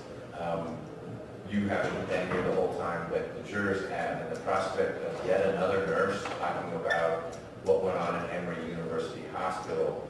I guess I need to understand what it is that she can say that we haven't already heard 10 times from the nurses and doctors and security guards and Dame Joe, etc. Certainly, and I think Mr. Rucker can speak to that now. Great. I'll just leave the court with this last bit of argument from the state. I have not found, nor has, it's my understanding, the defense person in any case that states that Rule 9.2 has been the platform used for whether or not a witness can testify by video conference in a trial. So again, I don't think that code section or Uniform Superior Court Code applies. Thank you, I appreciate that. And Mr. Rucker, this is just factual basis. So what is the necessity for Nurse Redding's testimony? First, factually, I think her surgery is in February. Sure. Okay. The factual basis is her name has come up with respect to Nurse Terry Sullivan. I'm going to give you some context. And also Investigator Robeson L. Is this so Nurse Sullivan said, I dispatched someone Correct. to sort of hover near the huddle. Correct. And Nurse Redding would be the hoverer near the huddle. Correct. Okay. And based on what she heard, she then pulled Investigator Robeson L to the side when he arrived at the hospital that evening and said to him, hey, some things don't look right. I really can't talk to you right now, but here's my name and my number, and please have somebody contact me. Okay. And so that is kind of what she offers. And so what she sees and hears can't be gained through Nurse Sullivan, and it can't be gained through Robeson L. As I understand it, she's the only person in that position. And so it's been kind of touched on because then Robeson L says, yes, a nurse pulled me to the side. Yes, I saw her picture. Yes, it's Alicia Redding. Well, it's her. We know it's Alicia Redding's coming. And yes, I gave that information to Detective Logan. Detective Logan says, I gave that information to Detective Smith. And does Detective Smith, in fact, have something to say about it? I mean, it's in his report, or he remembers it, or it dies from Logan to Smith? Dies. He never goes to Emory to interview any nurses. Okay, but I appreciate that. But does Does he acknowledge that Logan said something about nurses, or he just doesn't remember? No, he doesn't remember. Okay. Got it. Mr. Samuel, your initial thoughts about all this? My initial thoughts, first of all, the state gave me none of these sites ahead of time, unfortunately. We met for about 3 minutes this morning, and she said 9.2 doesn't apply to trial. Other than that, I got no notice. Well, in Ray ET, I found it all by myself. ET I got also, but ET is a juvenile court case using the juvenile court rules, which are different than 9.2C. In fact, the juvenile court rules specifically say they have a provision which is C3 under Rule 2.7 that says the court may modify these requirements upon a showing of good cause. And that's what the ET court said, is that the state attempted to do a good cause showing. They ultimately determined that it wasn't a good cause. But it just has no relevance to our case, because that's a juvenile court rule, which specifically allows for the state to do this. 9.2C is explicit. There's nothing vague about it, and the notion that 9.2C doesn't apply to trial is just made up out of whole cloth. 9.2C provides, first of all, there's nothing in the title that says this only applies to pretrial hearing. A does apply to pretrial hearing for a variety of proceedings where the defendant apparently is not given the opportunity to object. Right? 9.2A says in all these types of matters, it can be done by video conferencing. I'm sure there's all kinds of... arraignment, we often have, folks down at Georgia Regional voting by video. And I can object all I want, you can say too bad. B applies to confidential attorney-client communications, which is not relevant here. And C says in any pending matter, which obviously goes beyond the 16, it's actually 17 paragraphs in subdivision A. And C says in any pending matter, a witness may testify via video conferencing, and then has a provision that if we object, we automatically have veto power. There's nothing vague about that. There's nothing ambiguous about that. There's nothing that gives the state any basis to claim that we don't have veto power, because that's what it's, did I say? You did. Veto power is what I meant to say, not video power. And there's no similar provision to the juvenile court rule that says, for good cause, you can ignore 9.2C, which is what the juvenile court rule says. This is not, as of now, a confrontation clause problem. It is a rule problem that specifically says the state can't do what it's doing over our objection. So 90% of the state's argument is that, Maryland versus Craig and all kinds of cases, and the South Carolina case, whatever that says, and I don't need to whine too much, but none of this was given to me beforehand, these rules only deal with my confrontation clause argument, which I have yet to make, because 9.2C ends the discussion. ET doesn't apply. The Julian case, which is the other one that sometimes mentions this, also has no applicability to the facts of this case. So I don't understand what we're arguing about, because 9.2C could not be clearer. Any case law that construes 9.2C, or it's just the book of Samuel? It's the Uniform Superior Court rule that says 9.2C. If there's any ambiguity to that, why would anybody... Defense attorneys appeal funny things. It would seem like the appeal would come from the other side, but if there was a violation of it, then there would be an appeal, and then the Court of Appeals or Supreme Court could, in writing, using the tone you're using orally, say, it's ridiculous, it's explicit, but you're telling me you haven't found anything. I have not. And I'm sure if there was one, the state would have found one also, since they've gone to South Carolina to find some cases. Okay. 9.2C, in fact, didn't apply to trials. I'm sure we would have heard about it by now. There would be something in the rule that said that. And if 9.2C has a good cause exception, like the juvenile court rule, we would have heard about it by now. And if the state just simply violated 9.2C, I can't believe that we even, I don't know, there's some cases there's some fact situations that don't go to the Court of Appeals because it's so obvious. Let me also point out this. It is not true that this woman, I don't know how many surgeries she had. We interviewed her in early February. Okay? And we already knew she wasn't coming. She says, I'm going nowhere. I can't move. Now, I don't know how many surgeries she had between early February when we talked to her, a month before trial, because we read Sullivan's transcript, and she refers to Redding. It was clear to everybody, we got to find Redding and see what she knows. Mr. Hyde called Redding. I have the memos of his conversations with Redding. She said, I'm bedridden, I'm going nowhere, and the state has never called me. So, you know, the notion that the first time they learned about her unavailability was March is just flatly untrue. Well, Other than you don't know that. It Other could than be- to their own negligence or recklessness of not having called her, you know, at all, because there's no witness statement from her, if I remember. There's no witness statement at all from her. All we have is Mrs. Sullivan's statement that Redding is an important witness. So we called Redding and found out in early February, she's never been contacted. I shouldn't say never been contacted. She's not coming to trial because of a health problem with her leg. And now the state says, well, the first time we learned about it was the first week of March.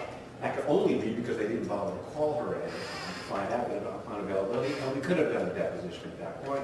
They didn't seek to have a deposition taken, so they've met none of the requirements of 9.2C, including the 30-day rule, and to say, well, we didn't bother to call our witnesses, so we should be, for some reason, exempt from the 30-day rule, would make the 30-day rule ridiculous, because the state could avoid it by simply saying, we're never going to call all of our witnesses until the day before trial to find out that they're unavailable. Okay, if we manage to get to talking about confrontation clause, anything you want to add on that? Well, I haven't seen any of these cases they cited, but no, not this one. Okay. All right. If I could just say one more thing. When 9.2C talks about in any pending matter, it is clear that it's talking about a trial because it talks about waiving the Speedy Trial Act. Well, why would that apply to an arraignment? I mean, why would that apply to something like this unless we're talking about a trial? Well, because if someone has filed a speedy trial demand and then we need to slow things down to do X, Y, or Z, or the person is objecting, I'm not going to allow a lot of what they discussed in ET, and I appreciate this juvenile setting where we're playing all this out. If there's an objection to it or we need to get a deposition, the defendant could demand a speedy trial and say, I know you can't get this witness here because she won't be mobile for 91 days. And boom, here comes, and you've missed it 2 trial cycles, and you can't get the person here. Right, because of trial. That's my point. They're saying 9.2C doesn't apply to trials. That's what her argument is. 9.2C applies to something other than trials. Okay. I guess it could be for the suppression hearing, but I see your point. It could also be the trial, which is why you would know. But what about the observation that it's in the section about pretrial things rather than in the...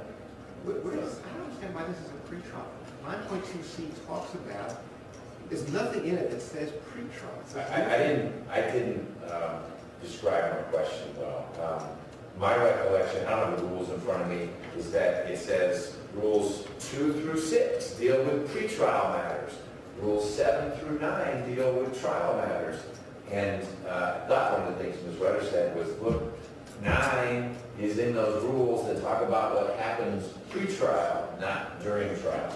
I don't have the entire book either, but 9.9, her argument, as I understand it, is 9 isn't trial because you look at all the subcategories in A.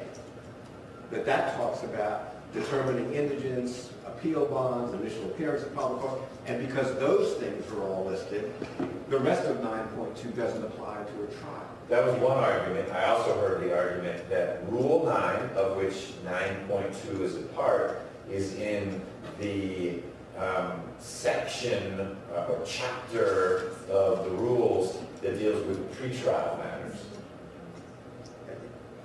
According to Westlaw,